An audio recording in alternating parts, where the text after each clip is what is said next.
ኢየሱስ ተብሎ ሲባል ኮርም ያረግ እናንተ ሰው የመንግስት ሰማያት ተገባለ እንዲ ብራዘር እያልሽ ማለት ነው ኢየሱስ ስሙ እኮ ይጠር ያበለበነ ይላል ያገሬ ገበሬ ወይ ያበለበነው እኛ ተኑ ኮሌጁን በጥሼ በጣጥሼ በዛው ወጥቼ በዚህ ወርጄ የተዋሃዱ አንበሳ የተዋሃዱ ድመት ብለ የፈለከውበት ጉዳይ አይደለም የፈለከውበት ያገናኘኛልኩ መድኃኔ ዓለም አንቀሽቅሾ ብቻ አምጣ ይዛንቀን እንደዚህ ፍለፊቴ ላይ እንዳለች መብራት የሳት ራት የምትባለው ብራብሩም ተወስ ነገር አለ ተዞራል ወንድ የሆነ እናቱ ያማጠችው እናቱ ወለደችው በርግብግቢቷ ይወጣ በጎኗ አይሾለከ የፈለከውን በልስል በግልጽ እኮ ነው እግዚአብሔር ጻድቅ ነው እኮ ብራዘር እና ፈለገ ሆዬ ይሄንን አየና አይ ቲንክ ሙስሊሞች መስለኛል ያሳዩት እነሱ የኛን መጽሐፍ ያራከሱ መስሏቸው አዎ የጌታዬ ቃል ይናገራል እግዚአብሔር ጻድቅ ነው የላካቸውን በጽድቅ ይናገራሉ ቁላው የተቀጠቀጠው ወደ እግዚአብሔር ጉባኤ አይግባ ይላል ዘዳግም መጽሐፍ ምዕራፍ 23 ቁጥር 1 ይሄንን አየና ፈለገ ይሄንን የረከሰ መጽሐፍ አለ እኛን ይቶን ብራዘር ሶስት ልጆች ወልጃለሁ ከዚህ በኋላ መድኃኔ ዓለም ከሰጠኝ እወልድበታለሁ መራቢያ ካሌን ቆርጬ ለድመት አልሰጥም እሱ ግን ርኩስ ነው ብሏል አይደል ዘዳግም መጽሐፍ ምዕራፍ 23 ግልጽ አይደለም እንደ አማርኛ ግልጽ ነው እስኪ ፈለገ ያለበትን አሳየኝ እንዴት እንደዛ ይላል ማለት እኛ የምንቀበለው ጥቅስ ነው እንዴ ቴንክ ዩ እስኪ አሳየኝ በማስረጃ ብታወራይ ቴንክ ዩ እትዬ እንደዚህ ኤርሚያስ ጋር መጣሽ አሳይ ነው ኤርሚያስ አምጣ አሳይ ነው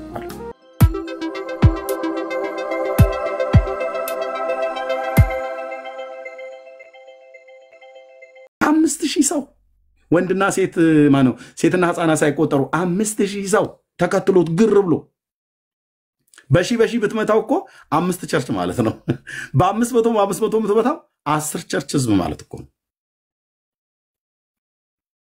አንድ ቃል ተናገረ ዞር ሲል 4900 ስንት ነው ሂሳቡ ምቱ 82 ነው 88 4988 ሰው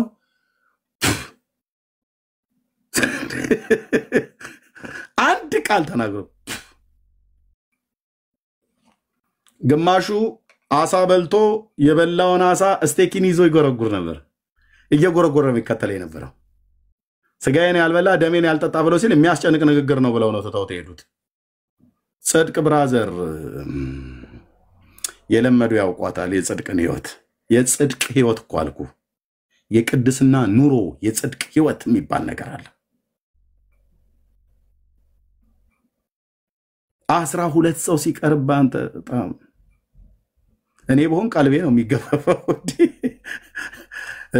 አሁን እዚህ 1100 ሰው ይሰማል አይደል እዚህ ውስጥ ላይ የገባ ከበስተኋላ ስንት ሺህ ሰው ነው ያለው ከበስተኋላ ቢሃይንድ ባይ ስንት ሺህ ነው የሚሰማው ወንድሞች እናቶች ቶሎ ጻፉት ሲከታች አልመጣልኝም ቀድም ወደ 9000 ምናምን ነገር አካባቢ ታይ ነበር ቢሃይንድ ባይ ተደብቆ እንደ ኒቆዲሞስ የሚሰማ ስንት ሰው ነው ያለው እዚህ ጋር 1100 ሰው ላይ ቢሰማ 9300 አካባቢ ነበር ቀደም 9000 አሁን 9300 አካባቢ ነበር 9300 ኦኬ አሁን 9000 ሰው እያሰው እዚህ ጋር 1000 ያለ 10100 ሰው ላይ ቢሰማ ነው አሁን እዚህ ጋር በአንድ ቃል ተናግሬ 12 ሰው ብቻ ቢቀር ይሄ ሁሉ ህዝብ ቢበተን እንዴት ተጠይቃለህ እኮ ተደነግጣለህ ምን ብዬ ተናግሬ ነው ስንፍና ድካሜ ምንድነው ነውሬ ነገር ተናገርኩ ማለት ነው ብዬ ማለት ነው እኔ ነኝ እንደዛ አመለው አንተ ነህ እንደዛ አምጥለው ጌታዬ ኢየሱስ ግን እንደዛ አይደለም 5000 ሰው በተከተለበት አንድ ቃል ተናግሮ አሳና ዳቦ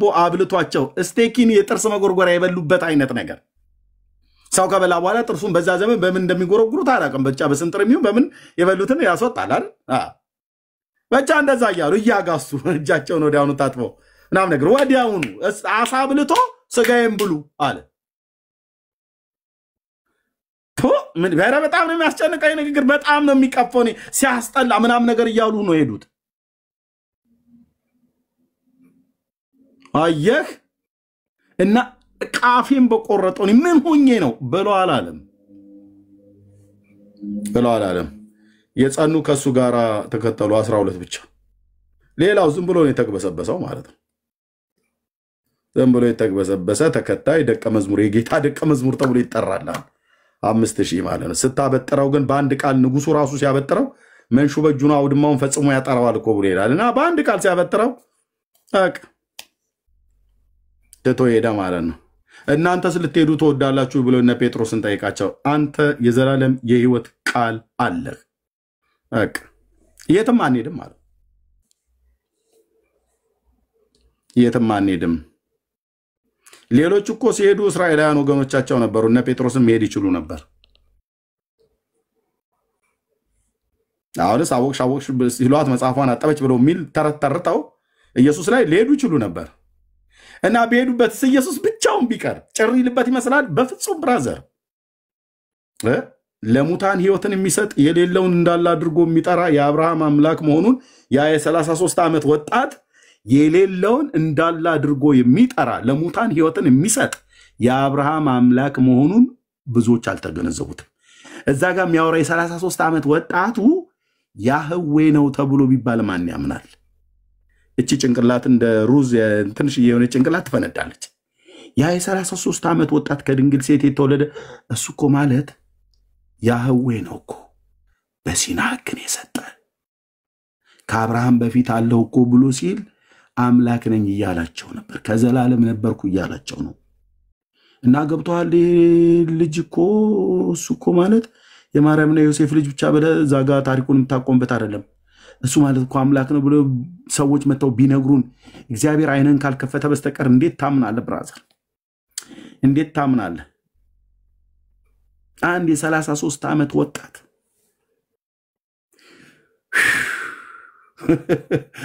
ከአብ በቀር ወልድን ሊገልጠው የሚችል ማንም የለም። ከአብ በቀር ወልድን ሊያውቅ የሚችል ከወልድ በቀር ወልድ ሊገልጥለት ከሚፈቅድ በቀር አብን የሚያውቀው የለም። ቅዱስ አባት እግዚአብሔር አብ ስለገለጠልን ነው ኢየሱስ ክርስቶስን ያወቅነው። ኢየሱስ ክርስቶስም ስለገለጠልንና ስለተረከልን ነው ቅዱስ አባት እግዚአብሔር አብን ያወቅነው። ለኛ ግን እግዚአብሔር በመንፈሱ በኩል ገለጠው ይላል። ስሙ ይቀደስ። እና አይታችሁኑ ማንን? ጌታን እንጂ አሁን እናውራ ብለን ብንል ብራዘር ላሳድር እችላለሁ። ጴንጤ አይጠይቀኝ ምናምን ነገር ብለህ ብትል በጣም እኔም ያልጠይቁት ስንት አለ። አልጠይቁኝም። ስላልጠይቁኝ ታዲያ እንዴ እኔ ሁሉ እንኳን ስናገር አላያችሁ። በጣም ሆድ የሚብሰኝ እኔ የበዓል ጊዜ ነበር። አዲስ አበባ በነበርኩበት ሳለ እንዳልኩ እኔ የገጠር ልጅ ነኝ። የበዓል ጊዜ ነበር ሆድ የሚብሰኝ። ቸርች በቃ ያናል ዘምረን እና በጌታ ቃል በጣም እንትን ብለን ከቸርች በኋላ ግን ትናፍቃለህ። የሆኑ ክርስቲያን ወገኖች ወደ ቤታቸው ይዘውኝ እንዲሄዱ እናፍቅ ነበር። ብቻዬን ነበር የምኖረውና አዲስ አበባ ከተማ። እኔ ገጠር ልጅ ነኝ።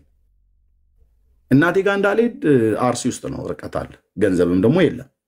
የምሰራት ደሞዝ የቤት ኪራይ የምከፍላት ናት። ከዛ ከወር እስከ ወር እንኳን ለእንጀራ አትበቃኝም። አንዳንድ እንጀራ በቀን ለመብላት ማለት ነው። እና ኬት ታመጣለህ? እና በጣም ዊሽ አረግ ነበረ፣ ግን ማንም ዞር ብሎ አላየኝም። ላማኝካ የተፋችሁ የሚመስል ሹራብ ነበር ለብሼ የሚሄደው፣ የተቀደደ ጫማ ስለሌለ ማለት ነው። እና ማን ይጠራል? እኔ እንደዚህ አይነት ሰዎችም ያላችሁ አለባበስን አይታችሁ ሰውን የምትጠራሩ ጴንጤዎች ስርዓት ያዙ ብራዘር፣ ስርዓት ያዙ። ያዕቆብ በመልእክቱ ላይ ጽፎልናል። ስርዓት ያዙ። እግዚአብሔር በቸርች ውስጥ የመጡ የሚበሉት የሚጠጡት ያጡ የወራቸውን አይደለም የዕለቱን ራሱ እንኳን የጨነቃቸው በጣም ብዙ ሰዎች አሉ። እግዚአብሔር በእናንተ አይን በኩል እንዳያዩዋቸው ጸልያችሁ ሂዱ። ኦኬ። እና እኔ በጣም ብዙ ዘመን ዊሽ አድርጌ ነበረ። እና ታዲያ ጴንጤው በበዓል ስላልጠራኝ እኔ ምን እንዴ ጌታን ለመተው መጥቶልኝም አያውቅም አልኩ። መጥቶልኝም አያውቅም፣ አስቤውም አላውቅም። በቃ አልጠየቁኝም ወይ አልጠሩኝም ምናምን ነገር ብዬ አስቤውም አላውቅም። ኢየሱስን ከማንም ውጪ ራሱን ይዩና ነው። ከማንም ውጪ፣ ከኤርሚያስ ውጪ፣ ከቤካ ውጪ፣ ከብሩክ ውጪ፣ ከብራይት ውጪ፣ ከቢንያም ውጪ፣ ከጸጊ ውጪ አይተ ከቤካ ውጪ ብቻውን አይተ ነው። ጌታ ይወደናል፣ ይወዳቸዋል። ተባረኩና እንደዚህ አይነት ሰዎች ካላችሁ ፕሊስ ኦኬ በቤተክርስቲያንም አታሳቡ እኔ አሁን እንትናለን ብዬ እንጂ በምንድነው ከማን የወለድሽው ተብሎ ቢባል ወደ ኋላ ቢኬድ እኔ ሊኖር ይችላል ችግር ቸርች ደግሞ በቅድስና ጉዳይ ላይ በተለይ ቀደሙ ቸርቾች በጣም ሲሪየሶች ናቸው እንኳንም ሲሪየስ ሆኑ በጣም ሲሪየስ ነው መሆን ያለብን ጴንጤ ቅድስና ላይ መቀለድ የለበትም ከማን የወለድከው ከማን የወለድሽው ተብሎ ይባላል በጋብቻ ነው ወይስ እንዴት ነው እንዴ ዝም ብለ ይሄድክ የመዳማያታን ሴት ጎትቶ አመጣ ይላል እኮ እዛ ዘኍልቍ መጽሐፍ ምዕራፍ 25 ላይ ሙሴና የእስራኤል ልጆች ስቅስቅ ብለው ሲያለቅሱ ጌታ በኤልፌጎርንን እና ማን በኤልፌጎርን ተከተሉ ይላል እስራኤል በሰጢም ተቀመጡ ህዝቡም ከሞዓባውያን ልጆች ጋር ሊያመነዝሩ ጀመር ይላል ያምላክ ቃል ማለት ነው ዘኍልቍ መጽሐፍ ምዕራፍ 25 ላይ ህዝቡም ከሞዓባውያን እና እግዚአብሔር ከዚህ ተነሳ ህዝቡን ቀሰፈ መቅሰፍት መጣ ሬሳ በሬሳ አረጋው የእስራኤልን ድንኳን በሙሉ ጌታ ተቆጣ እና ሙሴ ቁጭ ብለው ያለቅሱ ጀመር እዛ ስላለቀው ህዝብ ስቅ እያሉ አንድ ማዕት ሬሳን የተቆለለው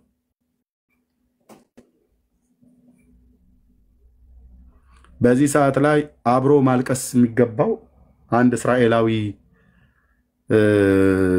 የዘንበሪ ልጅ ነው ማን ነው ይባላል አብሮ ቁጭ ብሎ ወገኔ ህዝቤ አባቴ እያለ ሊያለቅስ ሲገባ ከነ ሙሴ ጋር ሙሴ ባለበት ብራዘር አይደለም ሙሴ እግዚአብሔር ባለበት የመገናኛው ድንኳን ባለበት ነው ነውር ያደርጉ የነበረው ግን ሙሴ ባለበት የእስራኤል ሽማግሌዎች ታላላቆች እና አልዓዛር ሊቀ ካህኑ ባለበት የመገናኛው ድንኳን ላይ የእግዚአብሔር ክብር ግሎሪ በቆመበት በዛ ቦታ ላይ አንድ ማዕት ሬሳ ተኝቶ እነ ሙሴ ሲያለቅሱ የሆነ አንድ ወጠብሻ ጎረምሳ ሄዶ ሴት ይዞ ለመጣ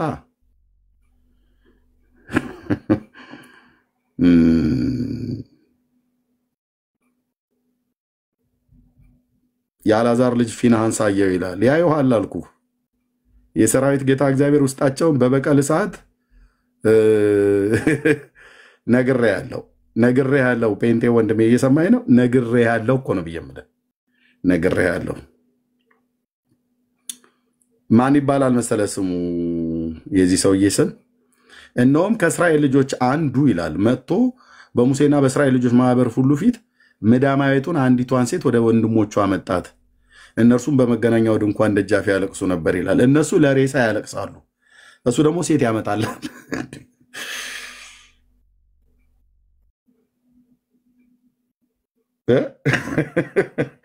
እግዚአብሔር ስለ ምድሪቱ ማረን ብለን እናለቅሳለን እሷ ወንድ ጎትታ ታመጣለች የሆነ ጢማም ወንድ ወዳ ማለት ነው አትቺ እህትዬ ቤቱ ኑሮ የቅድስና ኑሮ ነው ካቃተን አቃተኝ ጌታ ኢየሱስ አቃተኝ ብለህ ጸልይ ጸጋ ሲሰጥ ብቻ አቅም ይሆናል ካልሆነ ግን ለቅድስና ኑሮ ነው የተጠራ ነው እና ሄዶ የሆነች ጉብል ሴትዮ እንትን ይዞልህ መጣ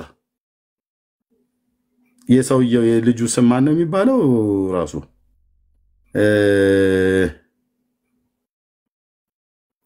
ቁጥር 14 ላይ ከምዳማይቱ ጋር የተገደለው የእስራኤላዊ ሰው ዘንበሪ ነበር ይላል የአባቱን ቤት አለቃ የስምዖናዊ ነገድ ከሆነው የሰሉ ልጅ ነበር ይላል አየ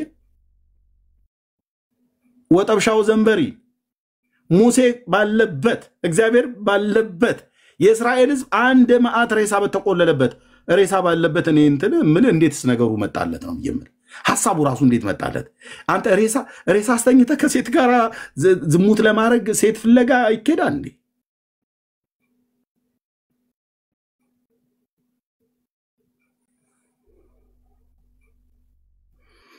የአልዓዛር ልጅ ፊንሐስ ቁጥር 7 ላይ እነሱ ቢያለቅሱም በለቅሶ መካከል ይመስለኛል የአልዓዛር ፊንሐስም አብሮ ያለቅሳል እና በለቅሶ መካከል እንባውን ጠርጎ ይመስለኛል እንባውን ጠርጎ ወደ ወንድሞቹ አመጣት ይላል ወደ ድንኳን ሲያይ ሊዳራት ነው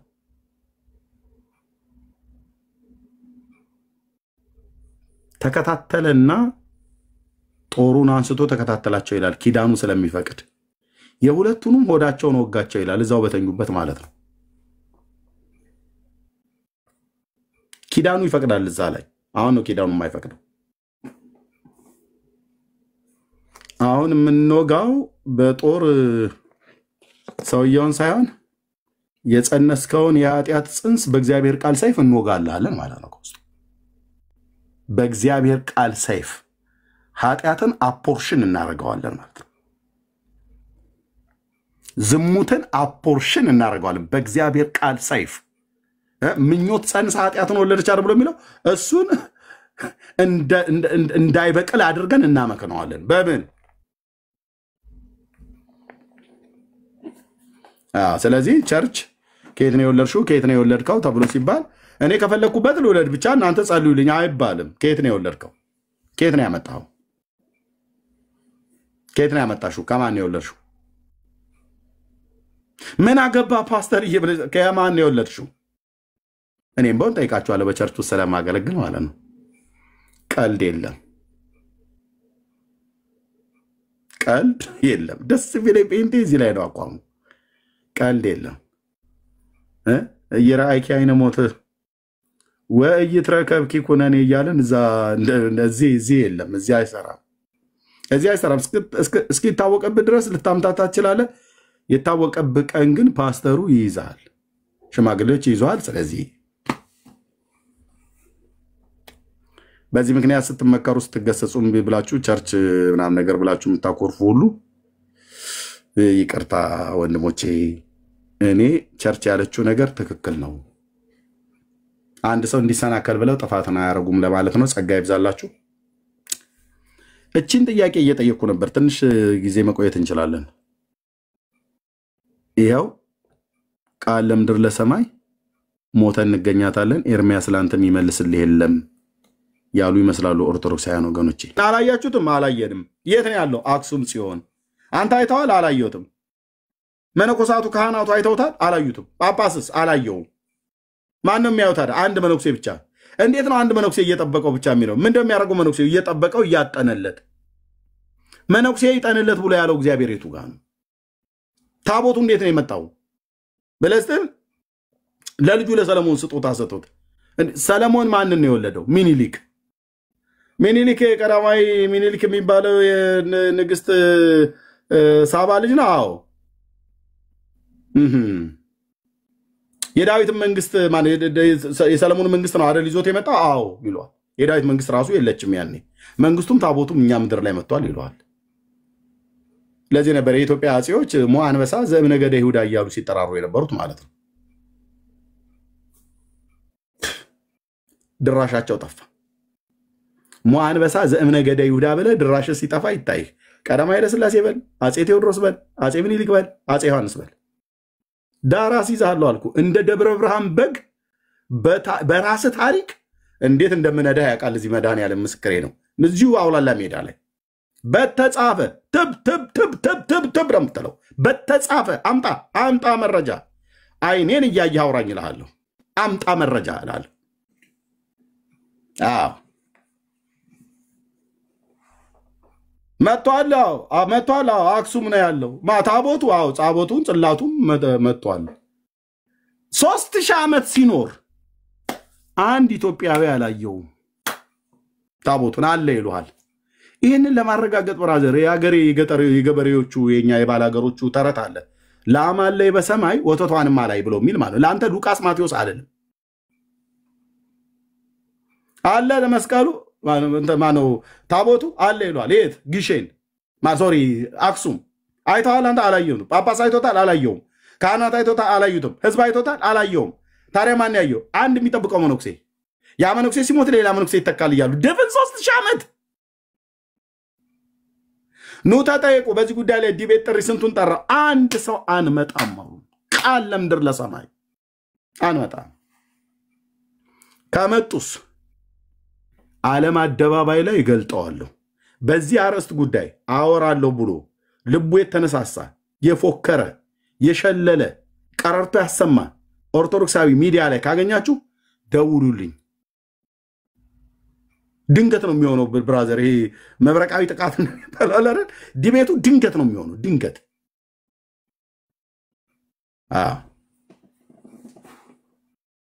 መረጃ አምጡ ተብለው ሲባሉ አንዳንዶቹም በውስጥ ሳወራቸው ግራሃን አንኮክ ይላል እንግሊዛዊ ሰውዬ የጻፈው አንድ የግብርና ምናምን ነገር ባለሙያ ታቦተ ጽዮንን ፍለጋ የሚል መጽሐፍ አለ። እንደዚህ ሁሉ ደግሞ ቆዩና ደግሞ ገማደ መስቀሉ ጊሸን ነው አሉ ነው። ጊሸን ሄዶ አይተሃል ወይ ብለህ ስትለው ግማደ መስቀሉ ማንም ያየ የለም ግን አለ ብሏል። አንተ አይተሃል? አላየውም። ካና አይቶታል? አላየም። ከየት ነው የመጣው? የራሳቸውን ታሪክ አያውቁትም። ካወቁ ግን ይኸው ለመስማት ዝግጁ ነኝ ለማለት ነው። እሺ ወንድማችን ሌቭል ከየት ቤተ እምነት ነው? ኮሜንት እየጻፍክ ነበር እያየሁ ነው። ሌቭል ኤርሚ አቤት፣ እንዴት ነህ? ሰላም ነኝ። ባለፈት ጊዜ በመስኮት ወጣው ያልኩኝ ልጅ ነኝ፣ አስታወስከኝ? ኦኬ፣ ከናዝሬት አማኑኤል በውስጥ ፈልጌ ነው አውራኝ። እሺ ወንድማችን ስልክህን ጻፍልኝ፣ ያው ፎሎ ባክ መልሼልሃለሁ። አስታውሳለሁ በደንብ። ቸርች ውስጥ እየተጸለየ እያለ አማኑኤል ህብረት አይደል ናዝሬት? ጸሎት እየተጸለየ እያለ በጣም ፈራው ብሎ በመስኮት ወጣሁ አለ እና ቴንኪው። ስልክህን አስቀምጥልኝ፣ እደውልልሃለሁ። እሺ እህታችን ሰላም ላንቺ ይሁን። ማርታ ሰላም ኤርሚ፣ እንዴት ነሽ? ሰላም ነው? ደህና ነኝ እግዚአብሔር ይመስገን። ከየት ቤት ነው? ኦርቶዶክስ ነኝ። ጥያቄ መጠየቅ ፈልጌ ነበር። ትመልስልኛለህ? መጠየቅ እችላለሁ?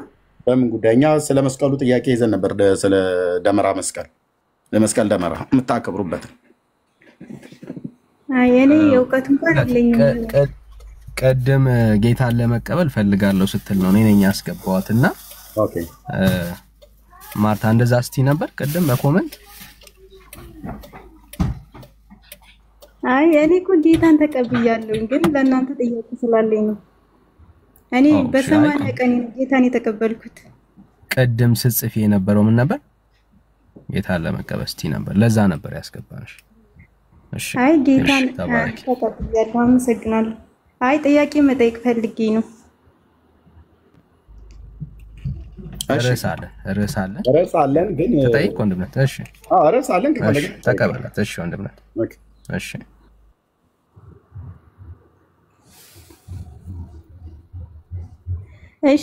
ልጠይቅ? እሺ በፕሮቴስታንት ድህነት እንዴት ነው ማለት? አሁን እናንተ በጌታ በኢየሱስ ስላመናችሁ ብቻ ዳናችሁ ማለት ነው ወይስ መልካም ስራ ያስፈልጋችኋል? ስለ ድህነት ነው መጠየቅ የፈለኩት። ጎበዝ፣ በጣም ብዙ ጊዜ ስንወያይ በዚህ ጉዳይ ላይ ሰምተሻል ብዬ አስባለሁ። ካልሰማሽም ግን አጭር አድርጌ ልመልስልሽ። ከአርስታችን ውጭ ነው የጠየቅሽን። ቅድምም ከአርስታችን ውጭ ነው የተጠየቀው። ምክንያቱም በአንድ በኩል ተጠራጥራለሁ እንደዚህ አይነት ጥያቄዎች መቅረባቸው። ዛሬ አርእስቱን ተውት ነው፣ ገበናችንን አትግለጠው ኤርሚያስ፣ እሱን ያን ጉዳይ እኛ ዝም ብለን ብዙ ማንጠይቅበት ነገር ነው የሚል ነው።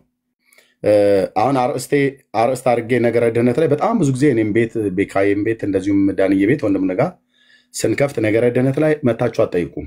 ግን ለጠየቅሽው ጥያቄ ልመልስልሽ ባጭር ማለት ነው። ኦኬ፣ ነገረ ድህነት በፕሮቴስታንት በወንጌላውያን አማኞች በእኛ ማለት ነው።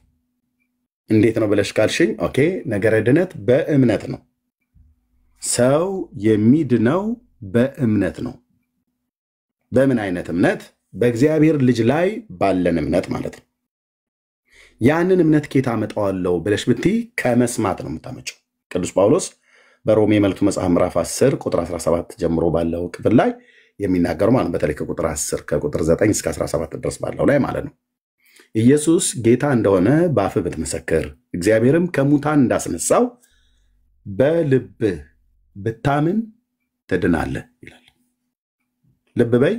የኛ ፓስተር አይደለም ይሄንን ያለው፣ የኦርቶዶክስ ቄስ አይደለም ይሄንን ያለው።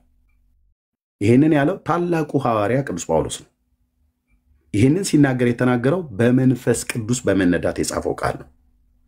ስለዚህ ኢየሱስ ጌታ እንደሆነ በአፍህ ብትመሰክር እግዚአብሔርም ከሙታን እንዳስነሳው በልብህ ብታምን ትድናለህ። ሰው በልቡ አምኖ ይጸድቃል፣ በአፉም መስክሮ ይድናል። አንዱ ጌታ የሁሉ ጌታ ነው፣ ለሚጠሩት ሁሉ ባለጠጋ ነው፣ የጌታን ስም የሚጠራ ይድናል የሚል ነው። ይሄ በመንፈስ ቅዱስ የታተመ የሐዋርያው መልእክት ነው። የኛ የነፍሳችን የፕሮቴስታንት የመዳን ትምህርት እዚህ ነው የሚጀምረው። ከስራ አይደለም የሚጀምረው፣ ከጥምቀት አይደለም የሚጀምረው፣ ከእምነት ነው። ኦኬ፣ ከእምነት ነው። በማን ላይ ባለ እምነት? በእግዚአብሔር ልጅ ላይ ባለ እምነት ማለት ነው። የእግዚአብሔር ልጅ ማን ነው? ጌታችን ኢየሱስ ክርስቶስ ከድንግል የተወለደ የዓለም መድኃኒት። ምን ብለን እንመነው? ለኛ በደልና ኃጢአት ቤዛ ሆኖ በመስቀል ላይ እንደተሰቀለ፣ ለበደልና ኃጢአታችን እንደሞተ እንደተቀበረም፣ እኛንም ስለማጽደቅ በሶስተኛው ቀን ከሙታን እንደተነሳ፣ በስሙም በማመን የሚገኘውን ንስሐና የኃጢአት ይቅርታን በስሙ ስንቀበል እንድናለን። ይሄንን ፕሮሲጀርስ ያልተከተለ በፍጹም አይድንም። በፍጹም ጴንጤ ቤት ይቀመጥ፣ ካቶሊክ ቤት ይቀመጥ፣ ኦርቶዶክስ ቤት ይቀመጥ አይድንም። ይሄን መንገድ ካልተከተለ፣ ይሄንን እውነት ካልተቀበለ፣ እግዚአብሔር ቀብቶ የላከው ልጁን ኢየሱስ ክርስቶስን ካልተቀበልሽ አትድኝም። አሁን አንቺ ቅድም ምን አልሽን? እኔ በኦርቶዶክስ በ80 ቀን ተቀብየዋለሁ አልሽ አይደል እህታችን? የኛ የፕሮቴስታንት አስተምሮት ይሄ ነው እንግዲህ የነገርኩሽ። ኦኬ፣ አንቺ አሁን በ80 ቀን ተቀብየዋለሁ አልሽ። በ80 ቀንሽ እንኳን ክርስቶስን አይደለም እናትሽ ማን ነው ተብላ ብትባል የእናትሽ ስም አየለች ነው ወይ የአባትሽ ስም ቦጋለ ነው ወይ ተብሎ እንደ ምሳሌ ነው የጠቀስኩት። እንደዛ ናቸው እያልኩሽ አይደለም። የእናትሽ ስም አየለች የአባትሽ ስም ቦጋለ ነው ወይ ተብለሽ ብትጠይቂ አዎ እኔ አቶ ቦጋለ ልጅ ነኝ ብለሽ እንኳን ለመመለስ እድሜሽ አይፈቅድልሽም። ደምነሽ ገና ጨቅላ ሕፃን እትብትሽ በቅጡ ያልደረቅ ጡት እናትሽ በጣትና በጣቷ በኳል ለእኔም ለአንቺም ለሁሉ እዚህ ለተሰበሰበ ሰው ሁሉ እንዲያርጉ ያጠቡ ነው የነበረ ማለት የ80 ቀን ሕፃን ልጅ አይንሽን እንኳን በቅጡ ያልገለጥሽ እህት ክርስቶስን አምኛው አውቄ ነው የተቀበልኩት ብለሽ ስትይ ሳቄ ይመጣል። ስትሉን እንደዚህ እኔ ሳቄ ይመጣል። በዚህ እጆቼ ነው የተጠመቁት በጣም ብዙ ኦርቶዶክሳውያን ዲያቆን እንደመሆነ የመጠን ከካህን ጋር ማጠምቅ ስለነበርኩ ማለት ነው። ውሃውን ላዩ ላይ ሲያፈስብሽ ካህኑ እኔ ይዤለት ካህኑ ላዩ ላይ ሲያፈስብሽ በመስቀሉ ላይ አድርጎ እያልሽ አልቅሰሽ ማለት የ80 ቀን ሕፃን ልጅ ገና ከእናት ማፀን እንደወጣ ነው። ሙቀት ነገር ይፈልጋሉ። በፎጣ ተጠቅልሎ ምናምን ነገር ራቁትሽን ነው ያለ ልብስ ነው የምትጠመቂው። ውሃው ላዩ ላይ ሲፈስ ብለሽ አልቅሰሻል። ይዛንቅ እያለቀስሽ የተጠመቅሽው ጥምቀት ለድነት ነው የተጠመቁት ብላችሁ ስትሉ ሳቄን ታመጡታላችሁ። በእውነት እንዴት ያሳዝናል ይሄ ትውልድ ወንድሞች እናቶች። እያለቀስሽ የተጠመቅሽውን አንቺ እኮ መጠመቅሽውን ራሱ እኮ አታውቂ። እናትሽ ናቸው ተጠመቁ ተብሎ ያሉት። እኔ መጠመቄን አላውቅም ነበር። ክርስትና አባትህ ተብዬ ተባለ። አራርሳ ገለታ የሚባል ነበር ክርስትና አባቴ። ጥብቆ ምናምን ነገር ሲገዛልኝ ጂንስ ምናምን ነገር የድሮ እንትን አቡጀዲ ምናምን ነገር የተሰፋ እሱን ሲገዛልኝ ነው የማውቀው። እና አክፋይ ዳቦ ተብሎ ገጠር ስለሆነ በአህያ ጭኖ ይመጣል፣ አረቄ ይዞ ይመጣል። እኛም ደግሞ እሱ ጋር እንደዚህ እንሄዳለን። በቃ እዚህ ነው የማውቀው። እንኳን ለእኔ ክርስትና ሊያስተምረኝ አራርሳ ገለታ የሚባል ክርስትና አባቴ እንኳን እኔን ክርስትና ሊያስተምረኝ ቀርቶ አይደል እሱ ራሱ ክርስትና ወደ ግራ ነው ወደ ቀኝ ነው ብለሽ ብትዩ ምንም የማያውቅ ቆንጅዬ ኢትዮጵያዊ የአርሲ ውስጥ የተወለደ ባላገር ማለት ነው። እንደኔ ባላገር ምንም የምናውቀው ነገር እንደወረደ ዳቧችንን ይዘን ሄዳለን፣ እሱም ይዞ ይመጣል። ፒሪየድ በቃ ይሄ ነበር ክርስትና። በስንት ቀን የተጠመቅኩት? በ40 ቀን የተጠመቅከው ብለው አሉኝ። ሚካኤል ቤተክርስቲያን የተጠመቅኩት ታውቃለህ? ኤርሚያስ ኧረ እኔ አላውቅም።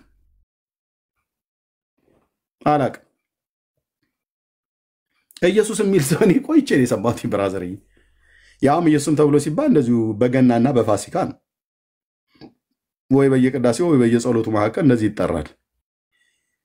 የእግዚአብሔር ፍቅር በእርሱ በኩል የተገለጠው ቀራንዮ ኮረብታ መቼ ተነገረንና ወንጌል አፌ ሞልቼ ነግራችኋለሁ። ኦርቶዶክስ ቤተክርስቲያንን ወንጌል መቼ ነካትና ሰው በእግዚአብሔር በኢየሱስ ክርስቶስ በማመን በጸጋው ይድናል ብሎ የሚል ትምህርት አለ እንዴ? የለም። እንደዚህ ብለህ ብትሆን አይናቸውን ያጉረጠርጡብሃል። ምን አልክ ይላል። ሽፋሽፍቱ የወደቀው ሽማግሌ ሁሉ ጭምር አይኑን ያፈጥባል። እንደዚህ ብሎ ማለት ነው። ምንድን ያልከው አንተ እያለ ማለት ነው። ኢየሱስ ያድናል ነው ያልነው። ግልጽ አይደለም እንዴ? ኢየሱስ ያድናል፣ ኢየሱስ ጌታ ነው። አያትሽ ከዘራውን ያነሳል እና በ80 ቀን ተጠምቀሽ ክርስቶስን ተቀብየዋለሁ ብለሽ በራስሽ ላይ ነው የምትቀልጂው እህትዬ ማርትዬ። እሺ፣ ምክንያቱም እናትሽን እንኳን አታውቂያትም፣ እንኳን ክርስቶስን። የተጠመቅሽበትን አብ ወልድ መንፈስ ቅዱስ ማን ነው ተብለሽ ብትባይ አታውቂውም። እንኳን አምላክነቱን ልታብራሪ አንድነትና ሶስትነቱን ልታብራሪ ቀርቶ አይደለም ስሙን እንኳን አብ ወልድ መንፈስ ቅዱስ ብሎ የሚለውን አታውቂው።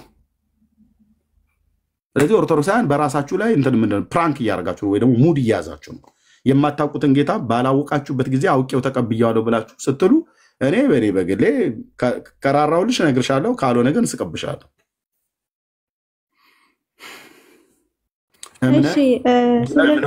እምነት ከመስማት ነው። እምነት ከመስማት ነው። መዳን የሚመጣው እህቴ ልብ በይ፣ ቅዱስ ጳውሎስ ይህን ነገርሽ ቀጥያለሽ። መዳንን ማግኘት የምትፈልጊ ከሆነ በመጀመሪያ ቅዱስ ጳውሎስ ስሚ ይልሻል። ስሚ፣ መዳን እፈልጋለሁ ብለሽ ካልሽ ስሚ። ምን ልስማ ብለሽ እስቲ የእግዚአብሔርን ቃል የሚሰብኩትን እነሱን ስሚ። ስትሰሚ የሰማሽው የእግዚአብሔር ቃል እምነትን በውስጥሽ ይፈጥራልሻል። እምነት ከመስማት ነው። ምንድነው የምንሰማው? የእግዚአብሔርን ቃል የሚሰብኩ እንደኔ አይነት የወንጌል ሰባኪዎች፣ እንደ ወንድሞቼ እንደ እህቶቼ አይነት እነሱ ማለት ነው። ምንድነው የሚሰብኩን? ብሉይ ኪዳንና አዲስ ኪዳን ላይ በቅዱሳት ሐዋርያትና በቅዱሳት ነቢያት የተሰበከውን የሁላችን ጌታ የሆነው እግዚአብሔር ልጅ ኢየሱስ ክርስቶስ ለእኔና ለአንቺ በደልና ኃጢአት እንዴት እንደተቀጠቀጠ፣ በኃጢአተኞች እጅ እንዴት እንደተገደለ፣ እንዴት እንደተቀበረ፣ በሶስተኛው ቀን እንዴት ከሙታን እንደተነሳ፣ በስሙ ንስሐና የኃጢአት ይቅርታ ከኢየሩሳሌም ጀምሮ በአሕዛብ ሁሉ ይሰበካል ያለው። በስሙ በስማቸው የሚል የተቀጸለ የለም። በስሟና በስሙ የሚልም የተቀጸለ የለም። በስሙ ንስሐና የኃጢአት ይቅርታ ማለት የኃጢአት ስርየት ማለት ነው። የኃጢአትሽን ይቅርታ ማግኘት ትፈልጊያለሽ? በእግዚአብሔር ልጅ ስም እመኚ። ንስሐ ማግኘት ትፈልጊያለሽ? በእግዚአብሔር ልጅ ስም እመኚ። ያንን ለመስማት ጆሮሽን አዘንብይ። የእግዚአብሔርን ቃል የሚነግሩሽን ስትሰሚ እምነት ይፈጥርልሻል። እምነት ከመስማት ነው፣ መስማትም በእግዚአብሔር ቃል ነው ይላል።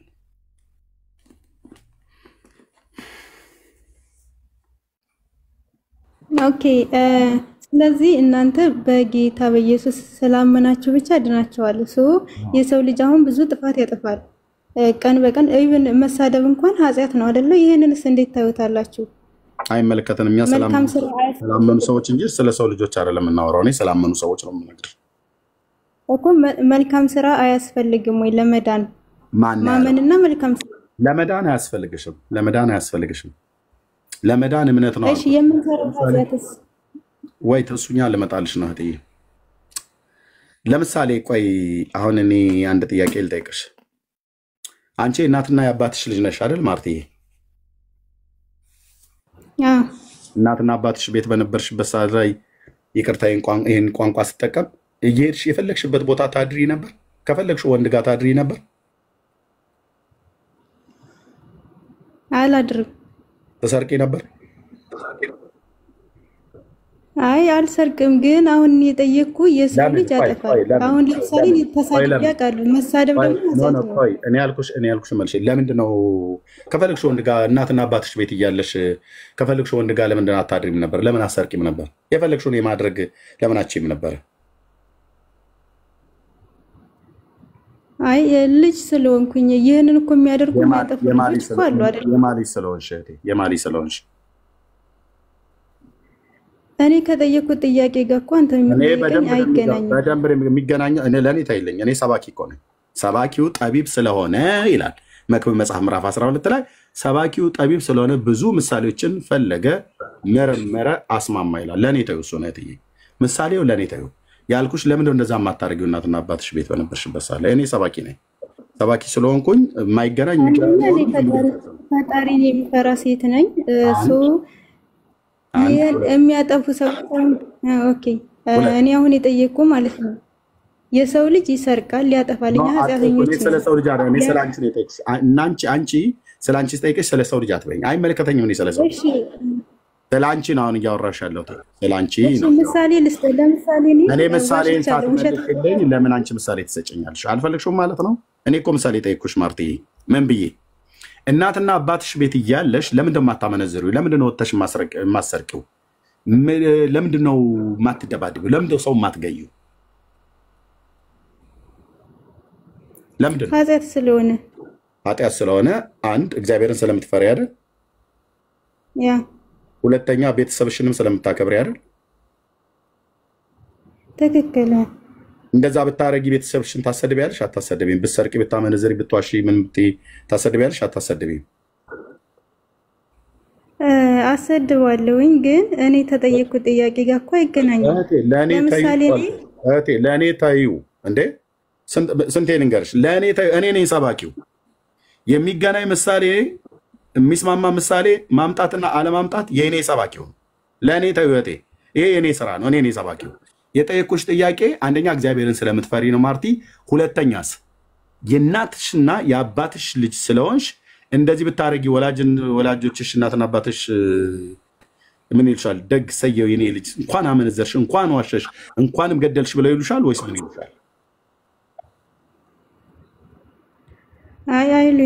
አይሉሽም ስለዚህ አንደኛ እግዚአብሔርን ትፈሪያለሽ ሁለተኛ ለቤተሰቦችሽ እንኳን ክብር ስትይ ያንን ነገር አታደርጊውም አይደል ማርቲ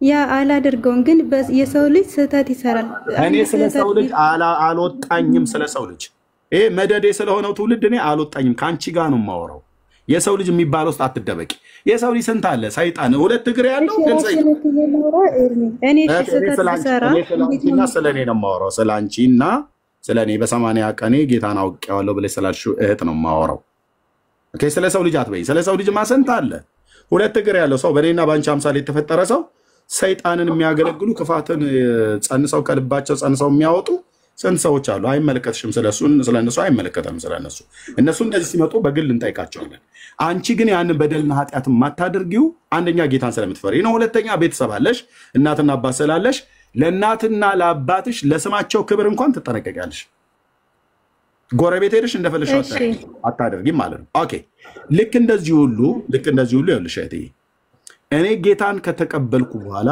ጌታን ተቀብዬ ስኖር በእግዚአብሔር መንግስት ውስጥ ስመላለስ አንደኛ የተከተልኩት ጌታ ኢየሱስ ክርስቶስ ጻድቅ አምላክ ነው ጽድቅን ይወዳል ኃጢአትን ይጠላል አመፃ ለሱ አይስማማውም ይሄ ጌታ ደግሞ ያካፈለኝ ባህሪ አለ የተካፈልነው ባህሪ አለ ከተካፈልናቸው ባህሪያቶች ውስጥ ለምሳሌ ቅድስናና ጽድቅ የእግዚአብሔር ባህሪያት ነው እግዚአብሔር ቅዱስ ነው እኔም በቅድስና እንድኖር ተጠርቻለሁ እግዚአብሔር ጻድቅ ነው እኔም በጽድቅ ሕይወት እንድመላለስ ተጠርቻለሁ ከተካፈልናቸው የእግዚአብሔር ባህሪያት ውስጥ በቅድስናና በጽድቅ ኑሮ እንድንኖር እንድናገለግል እንድንመላለስ በምህረትና በፍቅር እንድንመላለስ ጌታ ኢየሱስ ኑ ብሎ ሲለን ምሳሌ የሆነን ራሱ ኦኬ እኔ ፍጹም እንደሆንኩ እናንተም ፍጹማን ሁኑ እኔ ሩህሩህ እንደሆንኩ እናንተም ሩህሩሆች ሁኑ ብሎ ነው የጠራን ጌታ ማለት ነው በአንዴ እንደዛ እንሆናለን በአንዴ እንደዛ እሱ የደረሰበት ደረጃ ላይ አንደርስም የእሱን መልክ ግን ልክ ቅዱስ ጳውሎስ መጽሐፍ ቅዱስ አንብቢ ከሆነ በአንደኛ ቆሮንቶስ መልክ መጽሐፍ ምዕራፍ 12 ላይ ምዕራፍ 11 ላይ ሲናገር እግዚአብሔር ቃል እኔ ክርስቶስን እንደመሰልኩ እናንተም እኔን ምሰሉ ብሏል ጳውሎስ ክርስቶስን የመሰለው በምንድን ነው በአፍንጫው አይደለም በጆሮው በፊቱ አቀማመጥ በተክለ ሰውነቱ አይደለም በምንድን ነው የመሰለው በቅድስናና በጽድቅ ኑሮ ነው በአንደኛ ተሰሎንቄ መልክ መጽሐፍ ምዕራፍ 2 ቁጥር 10 9ና 10 11 ላይ ሲናገር በእናንተ በምታምኑት ዘንድ በእንዴት ያለ ቅድስናና ጽድቅ ነቀፋ በሌለበት ኑሮ እንደተመላለስን እናንተና እግዚአብሔር ምስክሮች ናችሁ ይላል አይሽ ቅዱስ ጳውሎስ ክርስቶስን የመሰለው በቅድስናና በጽድቅ ህይወት ነው ክርስቶስን የመሰለው እንጂ በጉንጩ በፀጉሩ አቆራረጥ ምናምን ነገር አይደለም ስለዚህ ሰው ጌታን ተከትሎ የአመፃን መንገድ ምርጫው አድርጎ አይሄድም አቅቶት ከሰይጣን ጋር ታግሎ ያልሆነ መንገድ ሄዶ እንኳን ቢወድቅ እንኳን ያ ሰው እስከ መጨረሻው ድረስ ይጮሃል ጌታ ኢየሱስ ሆይ ከገባውበት የኃጢአት ሸለቆ የኃጢአት ጉድጓድ አውጣኝ እያለ ይጮሃል ጌታ ኢየሱስም አባት ነውና ስለወለደ ያን ልጅ አይተውም የሚራራ አምላክ ነውና አይተውም። የራሱ ጉዳይ ብሎ አይተውም እስከ ወዲያኛው።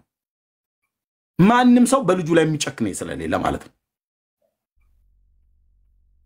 ስለዚህ ለአንቺ ለአባትሽና ለእናትሽ ክብር እንኳን ስትይ እኔም ለእናትና ለአባቴ ክብር እንኳን ብዬ ስል ማለት ነው በምንም አይነት መልኩ የማይገባ ነውር ነገር አናደርግም ነበር። እኔ በእናትና በአባቴ ቤት በነበርኩበት ሳለ እስከ 18 ዓመት ድረስ እስከ 17 ዓመት ቆይቻለሁ። በዛ እድሜ ውስጥ አንድ ቀን ሴትን እንዲህ ብሎ ለተቃራኒ ጾታ ጠይቄ አላውቅም። አባቴ ያቋም ሰው ነው። ካገባ ታገባለህ እንጂ ዝም ብሎ እንደዚህ መልከስከስ የለም። የስጋ አባቴ የወለደኛ አባቴ በጣም ያቋም ሰው ነው። ተዝረክርከን እንድናርግ አላደረገም። ስለዚህ ፋዘርን ራሱ እፈራዋለሁ። እንድናገባ ጠይቆናል። ማግባት ከፈለክ በአገሩ ወግ ሽማግሌ ልክልሃለሁ። የምትፈልጋት ሴት ካለች ገበያም ስትመጣ እንደዚሁም ኦርቶዶክስ እምነት ተከታይ ስለነበርኩ ያኔ ወይ ቤተክርስቲያን ስትመጣ ያያት ሴት የወደድካት ቀልብ የወደዳት ካለ ንገረኝና ምናም ነገር ብሎ እኛ ቃል ፋዘር ማለት ነው። ካልሆነ ግን እንደዚህ ቦታ ላይ ሄዶ በየጥሻው ምናም ነገር የለም። ባደርግ ራሱ በሽመል ወገቤን እንደሚሰብረው አውቃለሁ። አይሽ አንደኛ እግዚአብሔርን እፈራለሁ፣ ሁለተኛም ደግሞ አባቴን ቤተሰቤን እፈራለሁ። ስለዚህ እኔ ፋዘር ልጅ ነኝና ዝም ብዬ ሄጄ አላደርግም። ስለዚህ ለፋዘር እንኳን ክብር ለቤተሰቤ እንኳን ክብር እንደዛ አላደረግንም። እናቴ ያለች ፋዘር ሞቷል። አሁን እናቴ ያለች በህይወቴን ታውቃለች። እኔም ወንድሜም እንደዚህ አይነት ነውረኛ ነገር አላደረግንም። ተከታታይ የቤቱ የመጀመሪያና ሁለተኛ እኔ ሁለተኛ ልጅ ስለሆንኩ ማለት ነው። አይሽ ቤተሰቦቻችንን እንኳን ላለማሰደብ ይሄናል ከተጠነቀቅን መጽሐፍ ቅዱስ ብታነቢ በዕብራውያን መልክ መጽሐፍ ምዕራፍ 12 ላይ እግዚአብሔር ቃል ሲናገር የአምላኬ ቃል ምን ይላል? ምን ይላል? ልጆ የጌታን ቅጣትና ተግሳጽ አታቃልል ይላል። ጌታ የሚወደውን ይቀጣል ይላል።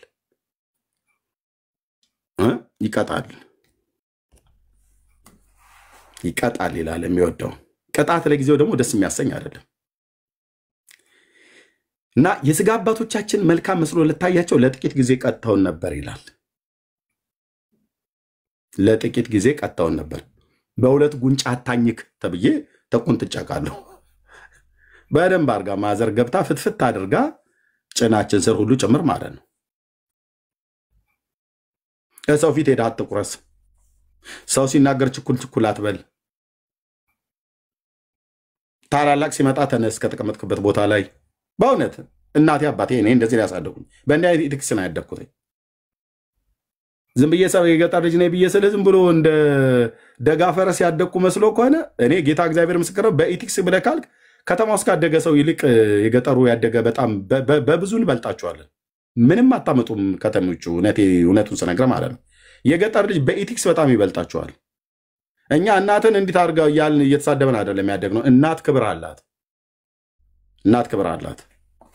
አንዳንዱ በጣም ተንጠራርታችኋል አይደል?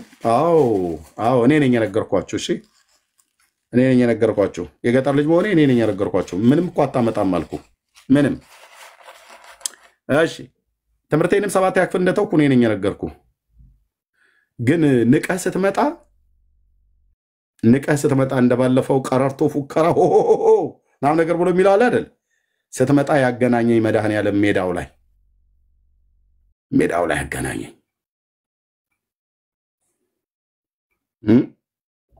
ሞያ በልብ ነው ይላል የአገሬ ገበሬ። ሞያ በልብ ነው። እኛ ትኑ ኮሌጁን በጥሼ በጣጥሼ በዛ ወጥቼ በዚህ ወርጄ የተዋህዶ አንበሳ የተዋህዶ ድመት ብለህ የፈለከውን በል፣ ጉዳይ አይደለም። የፈለከውን በል። ያገናኘኝ መድኃኔዓለም የተገናኘን ቀን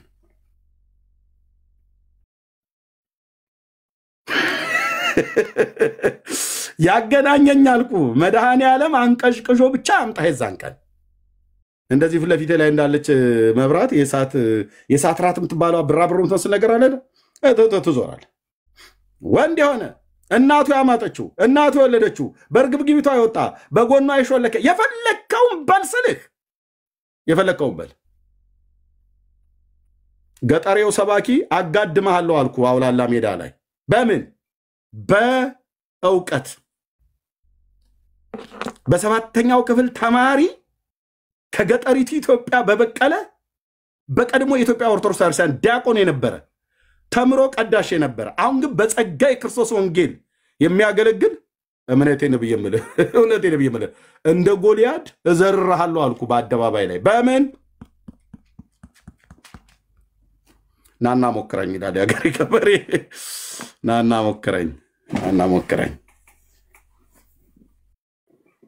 ሞክረኝ ኦኬ ስለዚህ እናትና አባቶቻችንን አክብረናቸው ፈርተን እንኳን አናረግ እናትና አባቶቻችን ራሱ እንኳን ምን ይላሉ እንዴ ታሰድበኝ እንዴ ብሎኛ ቃል ፋዘር ታሰድበኝ እንዴ ብሎ ማለት ስንት ቀን አልኩ ጨከታ የሚባል አለ በኦሮምኛ ጨከታ የሚባል ድግጣ ይባላል አጣቁት ማንዳዶች ታቁት ከሆነ አይዶ ነው እንደዚህ እንትን ምንድነው ጎተራ ምናምን ነገር እንሰራበታለን ቀጫጭን እንደ አርጩሜ ነገር የሚመስል እንደዚህ አይነት በጣም ረጃጅም የሆነ ማለት ነው ጨከታ ይባላል ብራዘር በምን አይነት ስርዓት እንዳደግን አልኩ ይሄ ከተማ እኮ ቂጡን እንደ በጥፊ ቸብ ሲደረግ ነው እንደነ ሚኪ አይነቱ ካኑን ያክስላል በጥፊ እንደዚህ መቀመጫው ተመቶ ማለት ነው በህፃንነቱ እኛ አልኩ ብራዘር እንደ አበያ በሬ በደንብ አድርጎ ፋዘር ልክ አስገብቶ ነው ያሳደገን ትኖራለህ ለክርስቶስ መኖር ነው ካልኖርክስ ሚና ላይ የተዛው ነው ሄደ እንትን ማለት ያለ ከተሜዎች ስነ ስርዓት ያዙ በኢቲክስ ብለህ ካልክ ከገጠር ልጅ አትበልጡ በኢቲክስ ብለህ ካልክ ከገጠሪቱ ኢትዮጵያ ከእንደኔ አይነቱ ባላገር አትበልጡ ምንም አታመጡም አልኩ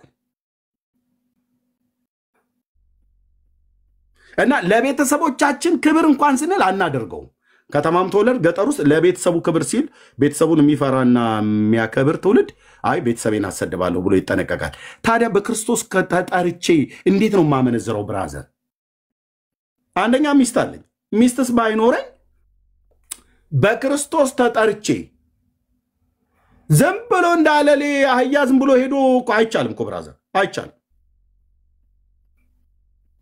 መዳን ያለም አንድ ላንድ ውስጥ ግባ ብለዋል ማለት ነው እዛ እናስገባሃለን ወይዛው በአለም ሳለ አሞራ እኔ እንኳን በጌታው ነው እንተዳርኩት ወይዛው በአለም ሳለ አሞራው በሰማይ ሲያዩሽ አለ ብሎ ተብሎልሃል በቃ ከና አሞራ ጭምር ከመጣ አሞራን ገጽና ባረርልና ከሚስት ጋራ ተቀጥላል የሥላሴ ፍቃድ እሱ ነው አንድ ለአንድ ድርብ አይቻልም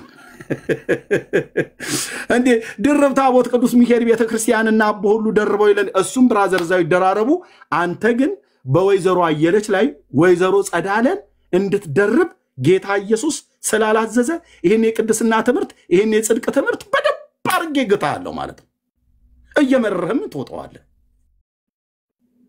በግድ ብለህ ካልክ ያው ተሰማለህ ትሄዳለህ ታዲያ እሺ ኤርሚ ጥያቄን አልመለስክልኝም አልተመለሰም እህቴ አልተመለሰም ቴንክ ዩ ምን ይመለሳል እዚህ ቤት እኮ ጥያቄ አይመለስም እዚህ ቤት ጥያቄ አይመለስም እህቴ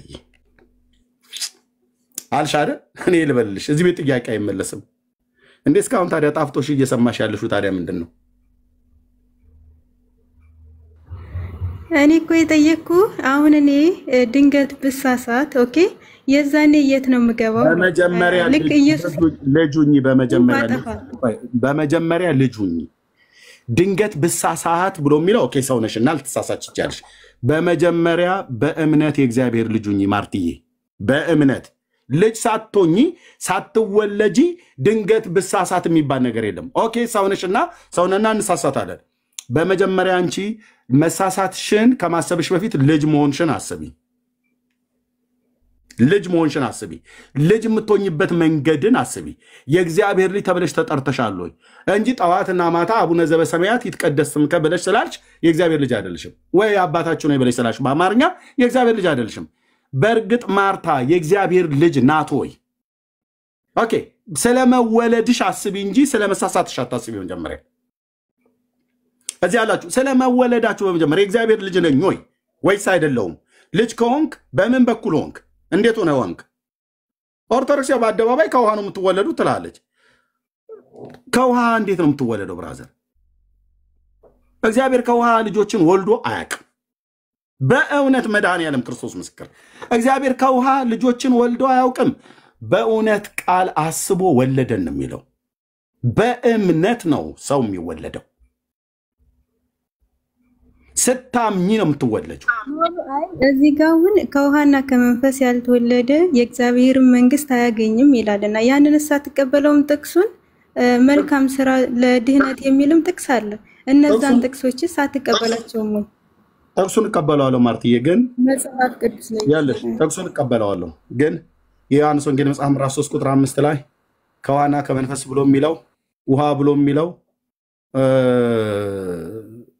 ጥምቀት ነው ብላ ያለችው የኢትዮጵያ ኦርቶዶክስ ተዋሕዶ ክርስቲያን ነች። የራሷ መጽሐፍ ደግሞ የወንጌል አንድምታው ትርጓሜ ውሃ ብሎ የሚለውን ክርስቶስ ነው ይለዋል።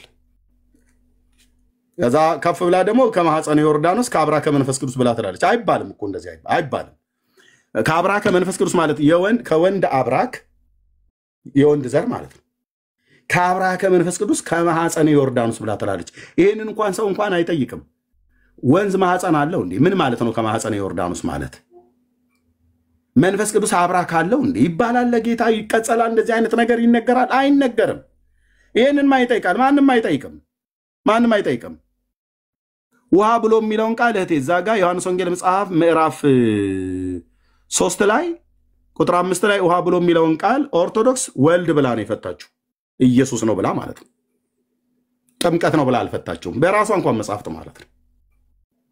ስለዚህ ሰው ዳግም የሚወለደው እህቴ ጥምቀት ለድህነት አድምጪ። ቅዱስ ጴጥሮስ ሐዋርያ የነገረንን ዮሐንስ የነገረንን እንንገርሽ። ሰው ዳግመኛ የተወለዳችሁት በሕያውና ለዘላለም በሚኖር በእግዚአብሔር ቃል ነው እንጂ ከሚጠፋ ዘር አይደለም ብሎናል ቅዱስ ጴጥሮስ ሐዋርያው። እግዚአብሔር ሰውን የሚወልደው በእምነት ነው። በጸጋው ስታምኚ፣ በቃሉ ስታምኚ ዳግም ትወለጃለሽ ማለት ነው። በውሃ አይደለም ሰው የሚወለደው። ያውም ውሃ እኮ የተባለው አንቺ ጥምቀት ብለሽ ያልሽው በ80 ቀንሽ ማለት ነው። ቅድም እንዳልኩሽ የ80 ቀን ሕፃን ልጅ እያለቀስሽ ውሃ ላሽ ላይ ፈሶብሽ ከእናትሽ መወለድሽን እንኳን አታውቂም አይደለም ከእግዚአብሔር መወለድሽን። በዛ እድሜ እደግመዋለሁ ይሄን ቃል እሰልሰዋለሁ። ይሄን እህቴ ስትጠመቅ አይቻለሁኝ እንደተጠመቅኩኝ ደግሞ አውቃለሁ። እህቴ ስትጠመቅ ስላየሽ አንቺ አትወለጅም። ማርትዬ ውሃ እህቴ እህታችሁ ስትጠመቅ እናንተ ስላያችሁ ትወለዳላችሁ አለ እንዴ መድኃኔዓለም? አላለም ጌታዬ።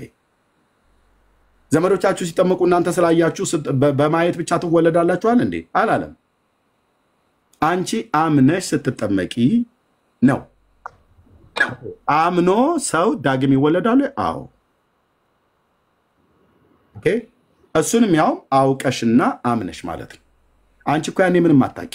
ምንም እህቴ ምንም አልኩሽ። ምንም ማለት ምንም የተጠመቅሽበት ቅድም እንዳልኩሽ አብ ወልድ መንፈስ ቅዱስ እግዚአብሔር በአንድነት በሶስትነት ቅድመ ዓለም የነበረ አሁንም ያለ ለዘላለም ሁሉን አሳልፎ የሚኖር መሆኑን በተለየ አካሉ ከዘላለም ከአብና ከመንፈስ ቅዱስ ጋር በሶስትነትና በአንድነት ሲመለክ የነበረ ጌታ ከቅድስት ድንግል ማርያም ሰው ሆኖ የዘመኑ ፍጻሜ በደረሰ ጊዜ እግዚአብሔር ከሴት የተወለደው ልጁን ላከ ብሎ የሚለውን ቃል በብሉይ ኪዳን ቅዱሳን ነቢያት ከብዙ ሺህ ዓመት በፊት ሲነገር የነበረው ትንቢት በቤተልሔም በይሁዳ ምድር እንደተፈጸመ ከድንግል ሴት እንደተወለደ ለበደል ኃጢአታችን እንደሞተ እኛን ስለማጽደቅ በሶስተኛው ቀን እንደተነሳ በስሙ ንስሐና የኃጢአት ይቅርታ እንደሚገኝ ወደ ሰማያት ወደ አባቱ እንዳረገ በአባቱ ቀኝ እንደተቀመጠ በሕያዋንና በሙታን ላይ ሊፈርድ ስልጣን እንዳለው ተመልሶም ወደዚህ ዓለም እንደሚመጣ ይህንን ሁሉ ሳትሰሚ እኮ ነው ዳግም ተወለድኩ ክርስቲያኑ ሆኛለሁ ብለሽ ያልሽው ማለት ነው።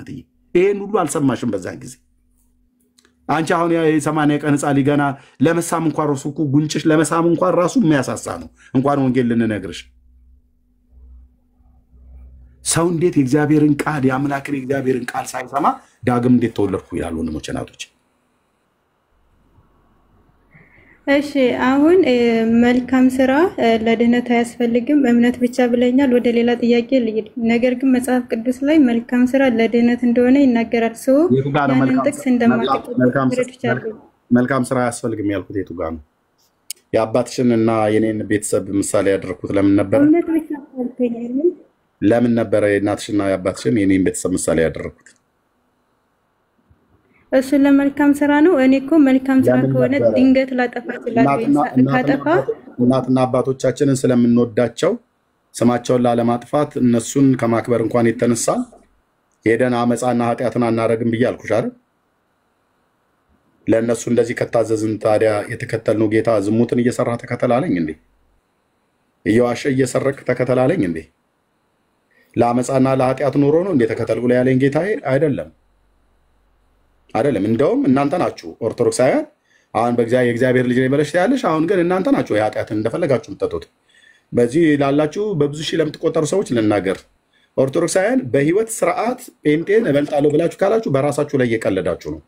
በራሳችሁ ላይ አይ ቆይ ኤርሚ ሌላ ጥያቄ አለ። እህቴ ቆይ አሁን እንደ ክርስቲያን እኮ ነው እየተናገርሽ ያለሽው። በጽድቅ ኑሮ ከጴንጤ ጋር ወዳደራለሁ ብላችሁ ካላችሁ በራስ ላይ ነው የምትስቀው። በራስ ላይ እያሾፍክ ነው ማለት ነው። ምክንያቱስ ክርስቲያንን ብላችሁ ትላላችሁ፣ የአመፃንና የኃጢአትን ኑሮ የምትኖሩት እናንተው ናችሁ። የማን ነው ጫት ቤቱ? የማን ነው አሺሽ ቤቱ? ሺሻ ቤቱ? የማን ነው ድራፍት ቤቱ? የማን ነው ናይት ክለቡ? ዳንኪራው የሙሉ ወንጌሎች ነው አይደል?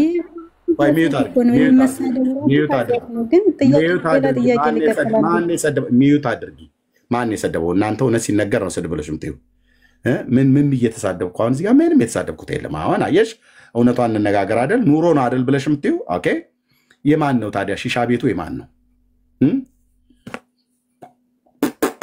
ያለ የሚውለው? ማን ነው? ማን ነው በግራና በቀኝ ጉንጩ ወጥቆ ጫት አወዳይ ነው በለጮ እያለ የሚውለው? ማን ነው? የስራ ጉዳይ አይደል የምታወሩት? ክርስቲያኖች አይደላችሁ? የእግዚአብሔር ልጅ ነን ብላችሁ አቡነ ዘበሰማያት ትላላችሁ አይደል? እና ለምን የጽድቅ ኑሮ ኖራችሁ አታሳዩንም? ለምን ደግሞ አታሳዩን? አሁን እሺ ጴንጤው ኑሮ አልኖረም አይደል? አልኖርም። እሺ እንቶ ለምን ለጴንጤው ኦርቶዶክሳዊ የጽድቅ ኑሮ ለምን አያስተምር? ምሳሌ ለምን አትሆኑ? ምሳሌ ስትሆኑን ያየናችሁ ስትቅሙ፣ ስታጨሱ፣ ስትጨናበሱ ነው። እውነቱን እንነጋገር ከተባለ ይሄ ነው። መሬት የያዘውን እውነት እናውራ ከተብሎ ከተባለ የትኛው ኦርቶዶክሳዊ ወጣት ነው አሁን ከጴንጤ ወጣት ጋር ቆሞ የጽድቅ ቁመናን ሊለካካ የሚችል? ማነሽ እስኪ ሁለት ያላበው ብሎ የሚለው ማን ነው? የኔ ወገን ጴንጤው ነው ወይስ ኦርቶዶክሳዊ ነው? አልገባም እንደ እንትን ገለምሶ ብሎ የሚለው ማን ነው? እየጠዋት እየተጠራራ በየሁዳዴው ጾም በመጣ ሰዓት ላይ ሴቱን ሁሉ በየቤርጎ ይዞ የሚሯሯጠው ማን ነው? እንዴ ዝም ብለሽ እንዴ ሁዳዴን በደረቅ ታስገቢው እንዴ? ታስገቢ ደረሰ እኮ ብሎ ማለት ነው። ገና ጾመነ ነው የሚባለው ነይ የሚባለው 3 ቀን ምናምን ነገር ሲቀረው ማለት ነው። በዛ ሳምንት ላይ ጭፍጭፍ ነው አልኩ። ሆቴሉ ዝግ ነው። ግልጽ አይደለም እንዴ? አሁን በየትኛው የጽድቅ ቁመናችሁ ነው መጣችሁ ጴንጤ ቤት ስለ መልካም ስራ የምታወሩት? መልካም ስራ ከተባለ ምድሪቱ ስለ መስራትስ ቢሆን ስንዴና ዘይት እኮ ትሰጣላችሁ የምትሉን እኮ እኛን ነው። እኛን ሰጪዎቹ። እናንተ ምንም አትሰጡ። እናንተ ጌታ ይባርካችሁ ምንም አትሰጡ። እናንተ ስድብ ነው የምትሰጡን። አቤቱ ጌታዬ፣ አቤቱ ጌታዬ። እና እኛነት ልጨርስ አደየ እንዴ እኛኑ ነጋ ጠባ ስንዴ ሰጪዎች ትሉናላችሁ። ዘይት መስጠትና ስንዴ መስጠት የመልካም ስራ መገለጫ አይደለም እንዴ? ነው እኮ። ሰልባጅ ልብስ ትሰጣላችሁ አለች። ሰልባጅ ብለው ማለት ይሁን። ሰልባጅስ ቢሆን ስንዴስ ቢሆን ዘይትስ ቢሆን የሚሰጠው ጴንጤው ነው ወይስ ኦርቶዶክስ ተብሎ ይባል? ኦርቶዶክስ እጇ ካንጋሮ ነው ብራዘር፣ አሰጥ ስለ ወላዲተ አምላክ ተብሎ ሲባል ዶልቼ ተወርውርላለች እና ያችኑ ዶልቼ ወርውራ ከድሃው ምርቃት ይቀበልልሃል ቆሞ ለኃጢአት መደምሰሻ ለመንግስተ ሰማያት መውረሻ ያድርግልህ ተብሎ ሲባል አሚን አሚን። አንተ ዶልቼ ሰተህ በድሃ ምርቃት መንግስተ ሰማያት ከገባህ መድኃኔዓለም በዚህ ትውልድ መካከል አገልግል ብሎ አላከኝማ። አትገባም ስልህ ብራዘር፣ አታምታታም ስልህ ብራዘር። ዶልቼ ሰተህ አይደለም ራስህን እንኳን ለከርከሮ ለጅብ ብትሰጥ አትገባም። መግቢያው አንድ ነው። አነ ውእቱ ኖላዊሄር ዘበአማን እንዳለ በበጎቹ በር በኩል ስትገባ በረኛው ይከፍትልሃል ብለዋል ጌታዬ።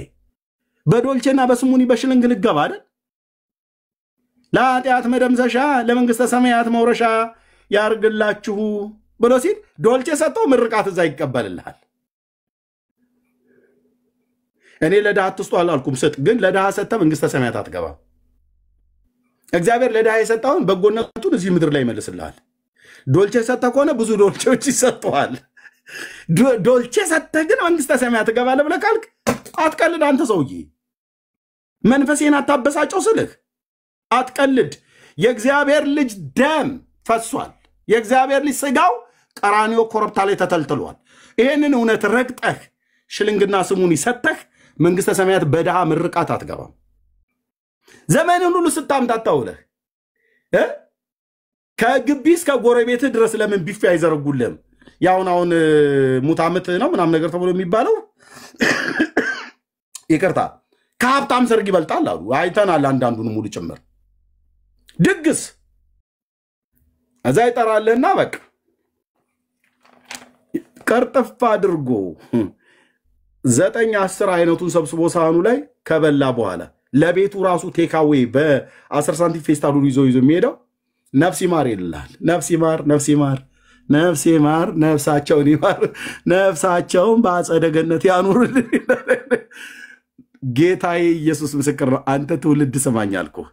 አንተ ንስሐና የኃጢአት ስርየትን እግዚአብሔር ሊሰጥህ በርህን በእህትህ በኩል ሲያንኳኳ ኢየሱስ ጌታ ነው ብትቀበለው በስሙ አምነህ የዘላለም ሕይወት ታገኛለህ ብላ እናትህ ስትነግርህ ያጎትና ያክስት ልጅ ሲነግሩ አጎትህ ሲነግርህ ሰድበው ምራቅ ተፍተህበት መዳንን እግዚአብሔር ቤትህ ድረስ አምጥቶ እምቢ ብለህ በአመፃ መንገድ ስትሄድ ኖረህ ከሞትክ በኋላ ይጀምርልሃል። ኦርቶዶክስ ቄስ ይመጣልሃል፣ ይሰበሰባል ከበሮ ይዘን ድም ጥያቄ ይቀጥል። ያው ጨርሼ እሰጥሻለሁ እቴ ጨርሼ እሰጥሻለሁ። ድም ከበሮ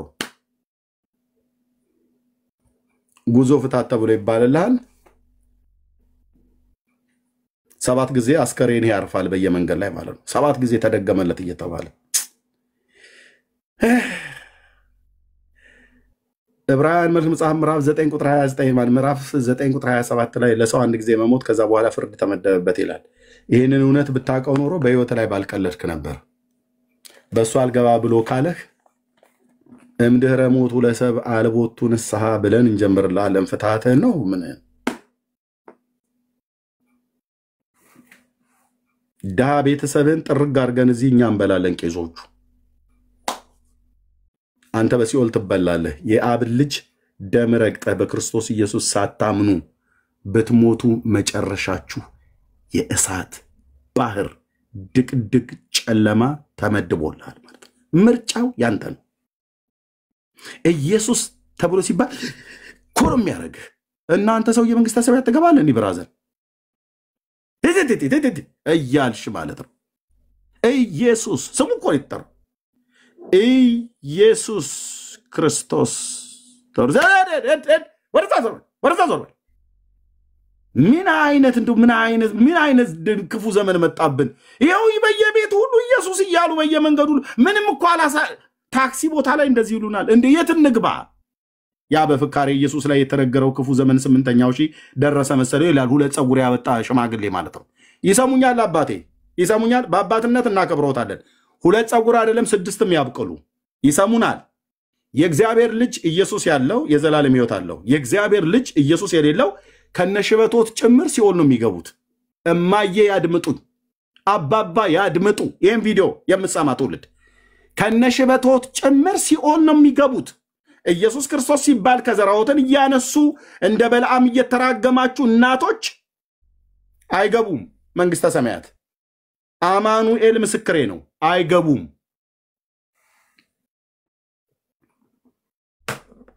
ታዲያ ማን ይባል ነው የሚፈልጉት? ኢየሱስ ክርስቶስ ተብሎ ሲባል አሮጊቶች ሁሉ ይነሳሉ። ካልጋ ላይ ብድግ ትላለች። መነሳት ቀና ብለው ውሃ መጠጣት ያቃታት አሮጊት ሁሉ ኢየሱስ በል አይናቸው 360 ዲግሪ ይሽከረከርና ሰይጣን ዓለሙን እንዲህ አድርጎ ነው ያደራጀው። ብራዘር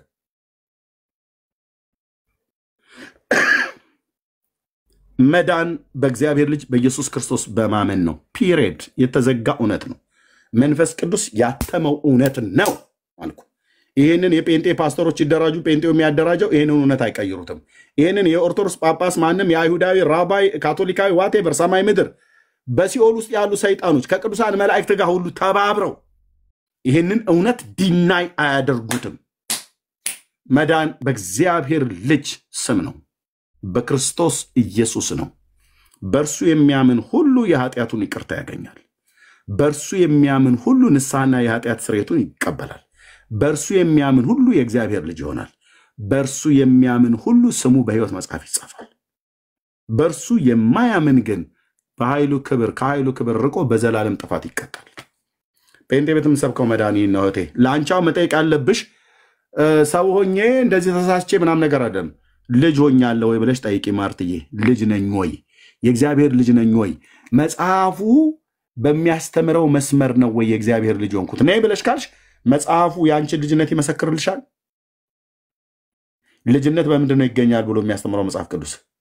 ኦኬ፣ መጽሐፍ ቅዱሱ በሚያስተምረው ትምህርት መሰረት ልጅነትን አግኝተሽ ከሆነ እሰየው የእግዚአብሔር ልጅ ነሽ ማለት ነው። ግን አንቺ አሁን ልጅ ነኝ ብለሽ የምትይው በ80 ቀን የተጠምቄ ነው ብለሽ የምትይው በ80 ቀን መጠመቅሽን አንቺ ራሱ እንኳን አታውቂውም፣ እንኳን መዳንሽን ልታውቂ። የ80 ቀን ሕፃን ልጅ እንኳን ጌታ ኢየሱስ ክርስቶስን እዚህ ውስጥ የተጻፈውን አምላክ ሰው የሆነውን ጌታን አይደለም እናቱን እንኳን በቅጥሽ አታውቂያትም። ጡት እንደዚህ ተብሎ ነበር የሚሰጠሽ፣ በጣትና በጣታቸው መካከል እንደዚህ አድርገው እናቶቻችን። እኔም 3 ልጆች ስላሉኝ ማለት ነው። በዛ ዕድሜ ነው የእግዚአብሔር ልጅ ሆኛለሁ ብለሽ የምትይው አንቺ። አትቀልጂ እህቴ፣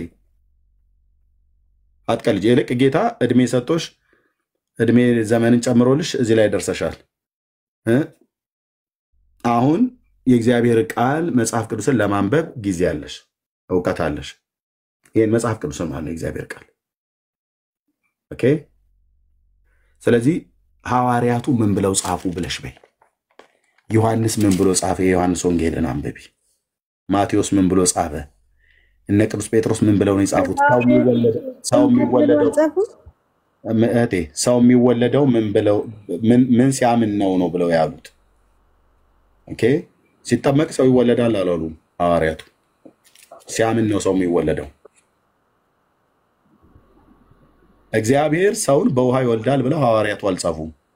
ሰው የሚወለደው ዳግመኛ የተወለዳችሁት የሚጠፋው ዘር አይደለም፣ በሕያውና ለዘላለም በሚኖር በእግዚአብሔር ቃል ነው እንጂ ነው ያለው ጴጥሮስ። አለቅ። ስለዚህ ልጅ መሆንሽን አስቢ። በእናንተ ታዲያ ጥምቀት አለ ወይ? በእናንተ ጥምቀት አለ እንዴ? አለ። እኔ ተጠምቄያለሁኝ። እዚህ ያሉ ወንድሞቼ እናቶቼ ተጠምቀዋል። ካመንም በኋላ ተጠምቀናል። አምነን ጥምቀትን ታዲያ ለምን ትቃወማላችሁ? አምነንና የተጠመቅነው የጌታ ትእዛዝ ስለሆነ አምነን፣ እህትዬ አምነን የጌታ ትእዛዝ ስለሆነ ያመነውን አጥምቁ ነው ያለው። ያላመነውን አጥምቁ አላለም ጌታ። እናንተ ጋር ሳታምኑ ነው የምትጠመቁት። እኛ ግን አምነን የተጠመቅነው። እኔ ዛሬ 27 ዓመት ጌታ የተቀበልኩበት አምኜ ተጠምቄያለሁ።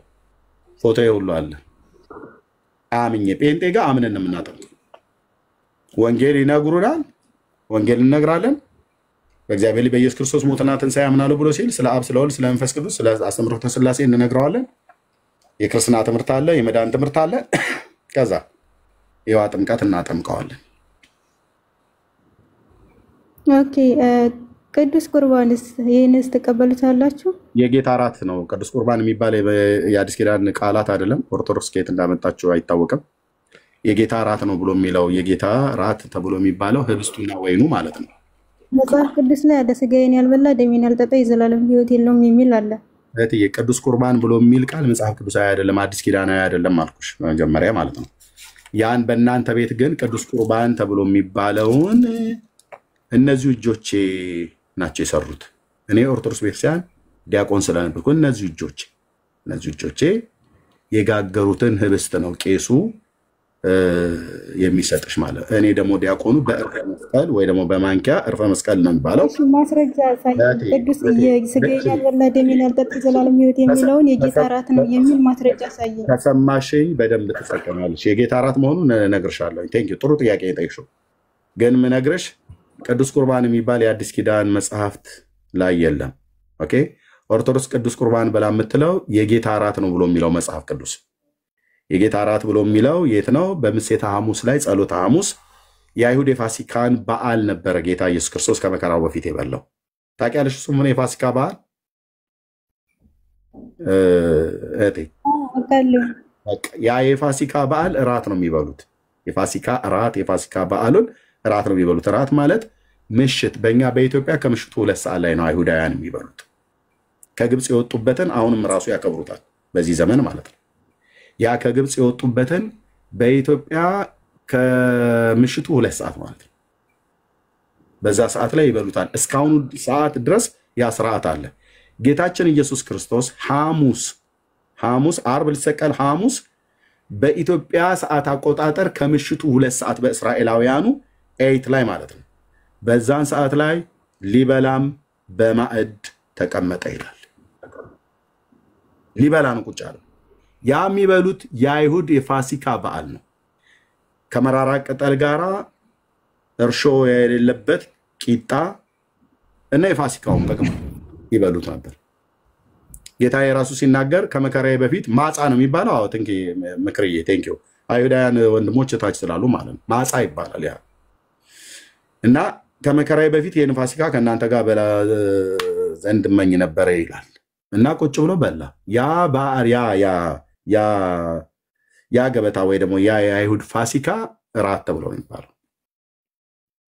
ኦኬ ቅዱስ ጳውሎስ ይህንን በአንደኛ ቆሮንቶስ መልእክት ምዕራፍ ይህንን ጥቅስ ቅዱስ ቁርባን የጌታ እራት ነው የሚለው መጽሐፍ ቅዱስ ላይ ያሳየኝ።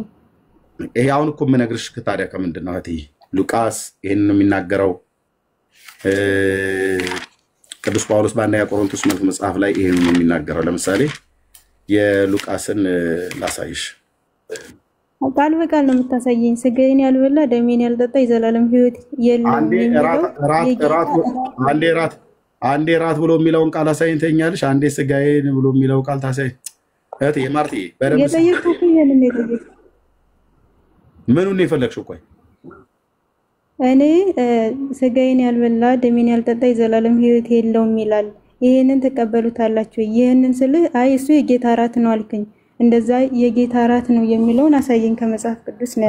ስጋዬን ያልበላ ደሜን ያልጠጣ የዘላለም ሕይወት የለውም ብሎ ሲል ጌታ ኢየሱስ ክርስቶስ እየተናገረ ያለው ይሄ በጥርስ እያኘክን ስለምንበላው ህብስትና ስለምንጠጣው ወይን አይደለም። እሱ ነው የተናገረው። እሱ ዮሐንስ ወንጌል ምዕራፍ 6 ላይ ያለቃል።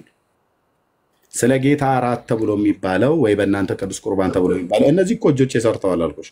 እኔ ጋር ሞግተሽ የምትረቸው አይደለም። ምክንያቱም እኔ ጴንጤም ነኝ፣ የኦርቶዶክስ ተዋሕዶ ቤተክርስቲያን ዲያቆን የነበርኩ ሰው ስለሆንኩኝ ሁለቱንም ስርዓት አውቀዋለሁ።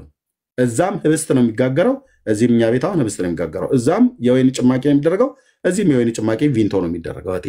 ኦኬ ስርዓቱን ጌታ ለምን እንደሰጠ በደንብ ማወቅ አለብን። ያን ስጋዬን የበላ ደሜን የጠጣ የዘላለም ሕይወት አለው ብሎ የሚለው ቃል የተነገረው ኢሳይያስ ማነው? ዮሐንስ ወንጌል ምዕራፍ 6 ላይ ነው። እሱ ደግሞ ይሄ በጥርሳችን ስለምናላምጠውና ስለምንበላው እራት ተብሎ ስለሚባለው ቅዱስ ቁርባን ህብስቱ ወይ ደግሞ እኛ ዲያቆናት ምንሰጥ የነበረው በእርፈ መስቀል ወይ በማንኪያ እንሰጥ የነበረው የወይን ጭማቂ ወይ አሁን እዚህ በእኛ በጴንጤዎችም ተመሳሳይ ነገር ነው የምናደርገው። እሱን አይደለም የዮሐንስ ወንጌል ምዕራፍ 6 የሚያወራው እህትዬ። እሱኛውን የሚያወራ ስለምንበላው ህብስትና ስለምንጠጣው ወይን የሚያወራው ማቴዎስ እና ማርቆስ፣ ሉቃስ የሚባሉ 3ቱ ተመሳሳይ ወንጌላት ይሄንን ጽፈዋል ማለት ስለምንበላው ህብስትና ምሴተ ሐሙስ ላይ ጸሎተ ሐሙስ ላይ ስለተሰጣቸው ህብስት ማለት ነው። የዮሐንስ ወንጌል ስለ ህብስት አያወራም። ኦርቶዶክሳውያን ምንም የማያውቁ ይቅርታ አድርግልኝ ቋንቋ ምንም የማያውቁ ወፍ ዘራሽ የሆኑ ሰባኪዎች ናቸው ህብስት ነው ብለው የሚነግሯቸው የዮሐንስ ወንጌል ምዕራፍ 6። ኦኬ የዮሐንስ ወንጌል ምዕራፍ 6 ስለሚበላው ህብስት አይደለም የሚያወራው፣ በእርሱ ስለማመን ነው የሚያወራው። ኢየሱስን በእምነት ስለመብላት በእምነት ስለመጠጣት ነው የሚያወራው እንጂ ስለሚታኘከውና በምንጠጣባት ነገር ስለሚሰጥ በሱ አይደለም። እሱ አይደለም የሚናገረው አይደለም። ስለዚህ የጌታ እራት ብሎ የሚለው መጽሐፍ ቅዱሳዊ ቃል ነው ወይ ብለሽ ካልሽ አዎ፣ ሉቃስ ይህንን ይናገራል፣ ቅዱስ ጳውሎስ ይህንን ይናገራል። ኦኬ ስለዚህ የጌታ እራት የተባለበት ለምንድን ነው? በጸሎተ ሐሙስ የአይሁድ ፋሲካን ሪፖርት አለ ወገኖች። ሪፖርት አለ። እስቲ እንደምንትን በሉ እሺ። ሪፖርት አለ የሆነ ነገር የምታረጉት አንድ ጥያቄ ልጠይቅ ኤርሚ መስቀል ጌታችን ኢየሱስ ክርስቶስ የተሰቀለው በመስቀል ላይ ነውና መስቀልን ደግሞ እናንተ ተቃወማላችሁ ጣዖት ነው ትላላችሁ ሰው ያንን እንዴት ነው የምታዩት በእናንተ አስተምሮ ማለት ነው መስቀልን ከተቃወማችሁ ቴንክ ዩ እኛ መስቀልን እናንተ የምታደርጉትን ድርጊት ምንድነው አንቀበልም አሁን ይሄ ምንድነው እዚህ ማሳይሽ ከበስተጀርባዬ ምንድነው ማሳይሽ ከበስተጀርባዬ ይሄ ምንድነው ማሳይሽ አሁን ለፊት ላይ መስቀል ያሳየኝ ይሄንን እያረኩ ብዙ ጊዜ እዚህ ሰብካለሁ አይደል አይተሻል የምን ምሳሌ ነው ይሄ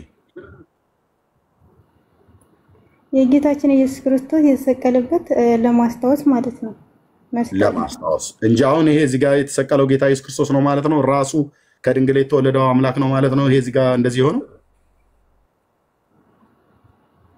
አይ ራሱ ነው ብለን አናምን በቃ እኛም ይሄው ስለማላምን መገለጫ ነው ምሳሌ ነው አሁን እኔ እዚህ መስቀል ፊት ወድቄ ወይ ይሄንን እየሳምኩ ይሄንን እየተሻሸው ኢየሱስን አገኘሁት ምናምን ነገር እያልኩ እንደዚህ አይነት ነገር የለም ይሄ ምሳሌ ነው እኛ መስቀል እናንተ እንደምትሉት አሁን ለምሳሌ ማለት ነው ለምሳሌ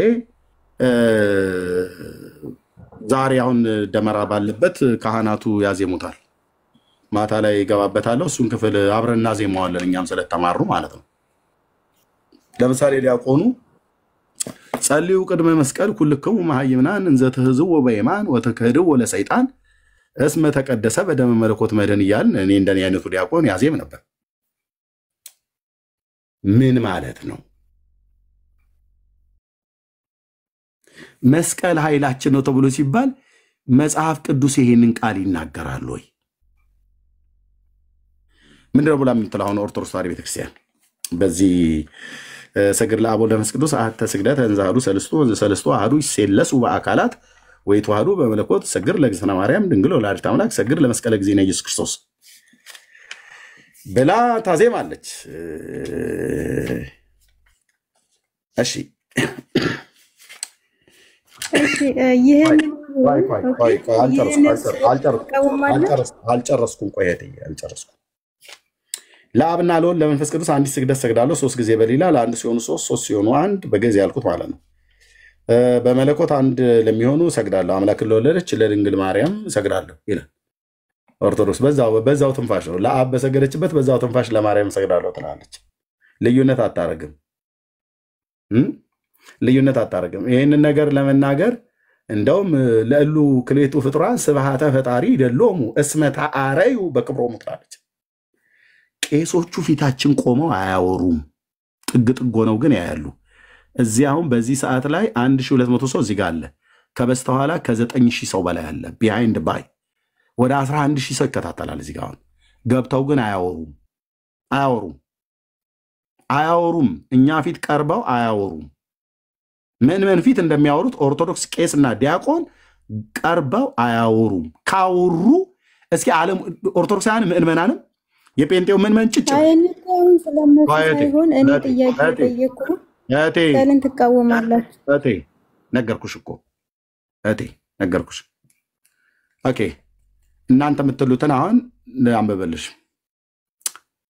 ዓለምን ለማዳን ሲል ኢየሱስ ክርስቶስ ለተሰቀለበት ለመስቀልም እሰግዳለሁ ለምን ለቢሉ መስቀል ኃይላችን ነው መስቀል ኃይላችን ነው ኃይላችን መስቀል ነው የሚያጸናንም መስቀል ነው መስቀል ቤዛችን ነው መስቀል የነፍሳችን መዳኛ ነው ካንማጅን ወንድሞች ናቶች መስቀል የነፍሳችን መዳኛ ነው ብላስትል እፀ መስቀሉ ነው ኦርቶዶክስ ምትለው የነፍሷ መዳኛ እንጨቱ ነው ለኦርቶዶክሳውያን ኃይላቸው እንጨቱ ነው እፀ መስቀሉ ማለት ነው ከብር የሚስሩት ከወርቅ ብቻ ይስሩት ጌታ ተሰቀለበት ተብሎ የተባለው ካህናቱ ሁሉ የሚይዙት የነፍሳቸው መዳኛ ነው ካንማጅን ወንድሞች ናቶች ኃይላችን መስቀል ነው የሚያጸናን መስቀል ነው ቤዛችን መስቀል ነው ይሉናል የነፍሳችን መዳኛ መስቀል ነው ይላል ማን ነው የነፍስ መዳኛ አንተዬ ነፍሱን ስለ ነፍሳችን በመስቀል ላይ ያኖረው ጌታ እንጂ የነፍሳችን መዳኛ እሱ የተሰቀለበት ሮማውያን የሰሩት እንጨት የነፍስ መዳኛ ነው ብለህ አንተ ኧረ እንደው በመድኃኒዓለም ኧረ በመድኃኒ ዓለም ክርስቶስ እኮ ነው የምንለምናችሁ። ሮማውያን ያሰሩትን እንጨት ወንጀለኛ መቅጫ ብለው ያሰሩትን የተመሳቀለ እንጨት እሱን የነፍሴ መዳኛ ነው ብለህ ትላለህ አንተዬ። የነፍሴ መዳኛማ እዛ የተመሳቀለው እንጨት ላይ የሞተው የድንግል የማህፀኗ ፍሬ የሆነው የእግዚአብሔር ልጅ ነው። እንጨቱስ እንጨት ነው። እኛም የምናምነው ጌታችን ኢየሱስ ክርስቶስ መጽሐፍቶቻችሁን አታውቂውም ማርትዬ። እሺ ከማጋ እያወራሽ እንዳለ መጽሐፍቶቻችሁን አታውቂውም። አሁን አንድ ይኸው መስቀሉ ነው ኃይላችን ብላችሁ የምትሉት መስቀሉ ነው የነፍሳችን መዳኛ። የተሰቀለበት ነው እኮ የተሰቀለበትን ተሻሽተን እንድንበታለን። ነፍሳችን የሚድንበት ነው ትላላችሁ። ኃይላችን የሚገኘው ከመስቀሉ ነው ትላላችሁ። ቅዱስ ጳውሎስ ግን በፊልጵስዩስ መልእክት መጽሐፍት ላይ ሲናገር ኃይልን በሚሰጠኝ በክርስቶስ ሁሉን እችላለሁ ይላል። የኃይል ምንጭ ማን ነው? ክርስቶስ። ሰው የሚድነው በማን ነው? በክርስቶስ። የነፍሳችን ቤዛ ማን ነው? ክርስቶስ ነው ቤዛ የሆነው። አሐዱ እግዚአብሔር ወአሐዱ ኅሩይ ማእከለ እግዚአብሔር ወሰብ ኢየሱስ ክርስቶስ ዘኮነ ሰብአ ዘመጦ ርእሶ ቤዛ ሁሉ ይላል። ማን ነው ይሄንን ዲናይ ሊያደርግ የሚችል? ቄስ። ከዛ ከፍዬ ከመሪጌታ ጋር የምነጋገረው፣ ከዛ ከፍዬ ከዲያቆን ጋር የምነጋገረው፣ ከዛ ከፍዬ ከቆሞስ ጋር የምነጋገረው። አዎ ክህነትን ከሚያውቁ ጋር እስኪ መጥተው አንደኛ በእግዚአብሔር ቃል በመጽሐፍ ቅዱስ የቱ ጋር ነው ኤርሚያስ እግዚአብሔር ቃል መጽሐፍ ቅዱስ መሰረታዊ ለምን አትቀበላችሁም? የሚዩት አድርጊ። አሁን በሽቀሻል ማለት ነው። ሚዩት አድርጊ እህቴ። ኦኬ ሚዩት አድርጊ። ኦኬ የትኛው ቄስ ነው እስቲ መጥቶ በመጽሐፍ ቅዱስ እና በቤተክርስቲያኒቱ መጽሐፍት ለምን እኛ በመጽሐፍ ቅዱስ ብቻ እናወራችሁ ብለን ስንል በጣም ብዙ ጊዜ የሰይጣን መጽሐፍ ነው እኮ ብለውናል። መጽሐፍ ቅዱስ ብቻ ማለት አጋንንታዊ ነው እኮ ብለውናል። እና ክሊለ ሁሉ ጭምር ይሄ 66 መጽሐፍ የረከሰ መጽሐፍ ነው እኮ ብሏል። የባለፈው ወጠብሻ ጎረምሳ በአደባባይ ላይ የአይን ብሌኑ ኳሱ እስኪንከባለል ድረስ የሆነው ማለት ነው። ይሄ የረከሰ መጽሐፍ ነው እኮ ብሏል። አንዳችሁም አልተናገራችሁትም። ያወራይ ግን በ66 መጽሐፍት ነው።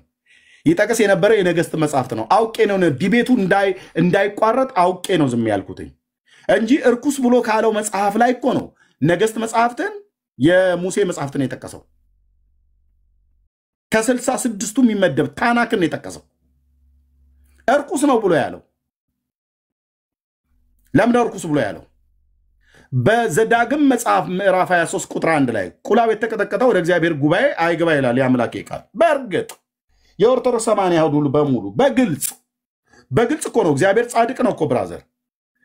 እና ፈለገ ሆዬ ይሄንን አየና አይ ቲንክ ሙስሊሞች ይመስለኛል ያሳዩት እነሱ የኛን መጽሐፍ ያራከሱ መስሏቸው። አዎ የጌታዬ ቃል ይናገራል። እግዚአብሔር ጻድቅ ነው፣ የላካቸውን በጽድቅ ይናገራሉ። ቁላው የተቀጠቀጠው ወደ እግዚአብሔር ጉባኤ አይግባ ይላል ዘዳግም መጽሐፍ ምዕራፍ 23 ቁጥር 1። ይሄንን አየና ፈለገ ይሄንን የረከሰ መጽሐፍ አለ። ግልጽ አይደለም እንዴ? አዎ መድኃኔዓለም እንዲያርጎ ስለሰራኝ የታረጋዋለሁ ታዲያ። እና ፈለገን እርኩስ ከሆነ እሱ ጉዳይ ቆርጠ ለድመት ስጠው ብላችሁ አስተላልፉልን። ከዛ እሱ ጻድቅ ይሆናል ማለት ነው። እኛን ይቶን ብራዘር 3 ልጆች ወልጃለሁ። ከዚህም በኋላ መድኃኔዓለም ከሰጠኝ እወልድበታለሁ።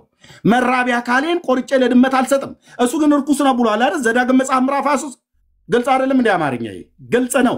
ዘዳግም መጽሐፍ ምዕራፍ 23 ቁጥር 1 ላይ የተጻፈውን የአምላኬን ቃል ለማራከስ ብሎ 66ቱ ቅዱሳት መጽሐፍት የረከሱ ናቸው ብሎ ያለበት ምክንያቱ ዘዳግም 23 1 ላይ ቁላው የተቀጠቀጠው ወደ እግዚአብሔር ጉባኤ ይግባ ተብሎ የሚለው ቃል ተጽፏልና የጴንጤ መጽሐፍ የረከሰ ነው ብሏል።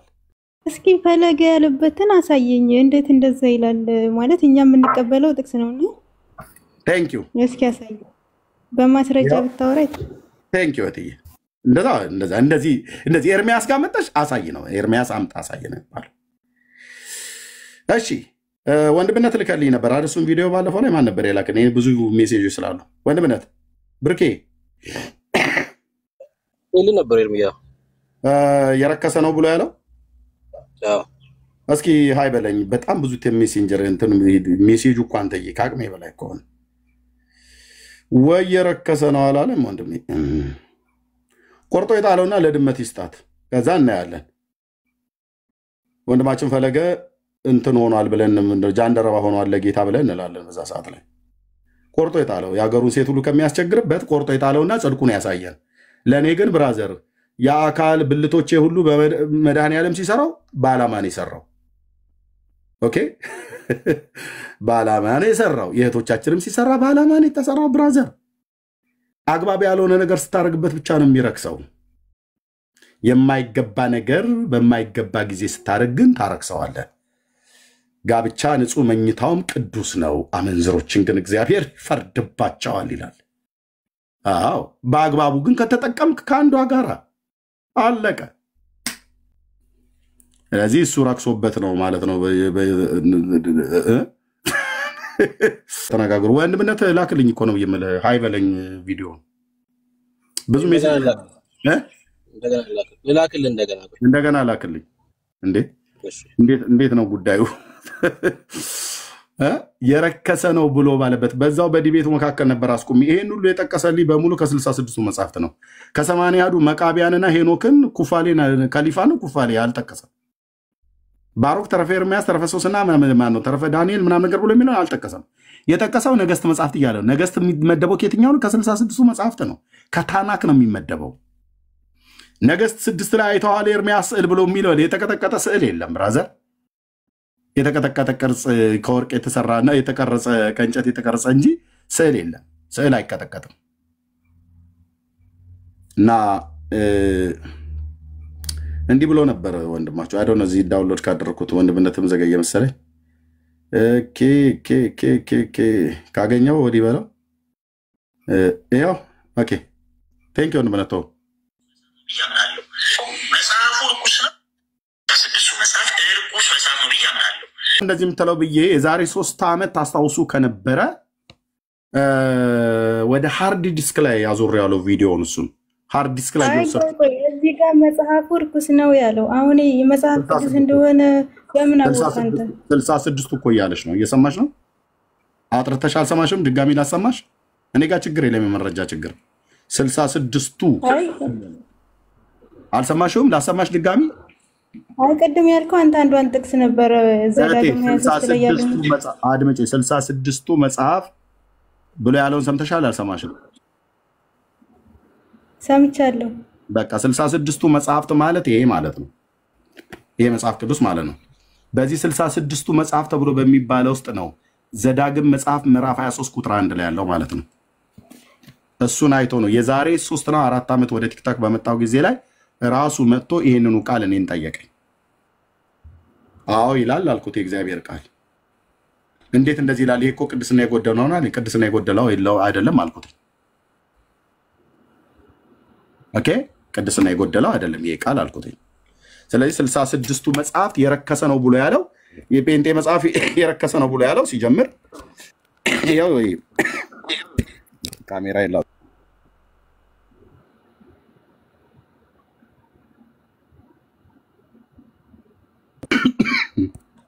ቴንኪው ወገኖች፣ በጣም ይቅርታ። እዩ እዚህ ጋር የሚለውን ስሚ። 66ቱ መጽሐፍ ርኩስ መጽሐፍ ነው ብዬ አምናለሁ። አየሽ 66ቱ መጽሐፍ ማለት ይሄ መጽሐፍ ቅዱስ ማለት ነው። ለምንድን ነው ርኩስ ያልከው ብዬ ስጠይቀው የዛሬ 3 እና ምናምን ነገር ዓመት ይሄን ቃል ነው ያሳየኝ። እማቃው የአምላኬ ቃል ማለት ነው። ዘዳግም መጽሐፍ ምዕራፍ 23 ቁጥር 1 ይኸው ቁላው የተቀጠቀጠ ብልቱ የተቆረጠ ወደ እግዚአብሔር ጉባኤ አይግባ ይላል ጌታ። ዲቃላም ወደ እግዚአብሔር ጉባኤ አይግባ፣ እስከ 10 ትውልድ ድረስ ወደ እግዚአብሔር ጉባኤ አይግባ ብሎ በቶራ ላይ በ5ቱ ብሔረ ኦሪት ለባሪያው ለሙሴ ጌታ ተናግሯል። ይሄ ቃል ስለተገኘ የረከሰ መጽሐፍ ነው አለ። ኦኬ ከየት ላይ ብዬ ስለው በእናንተ 66ቱ መጽሐፍት ላይ አለኝ። በእናንተ 66ቱ መጽሐፍት ላይ ይሄ ስለሚገኝ አለኝ። እኔ በወቅቱ ያሳየሁትን ልንገራቸው ወንድሞች እና እህቶች። የኦርቶዶክስ ተዋሕዶ ቤተክርስቲያን መጽሐፍ 80 አሐዱ እጄ ላይ ስላለ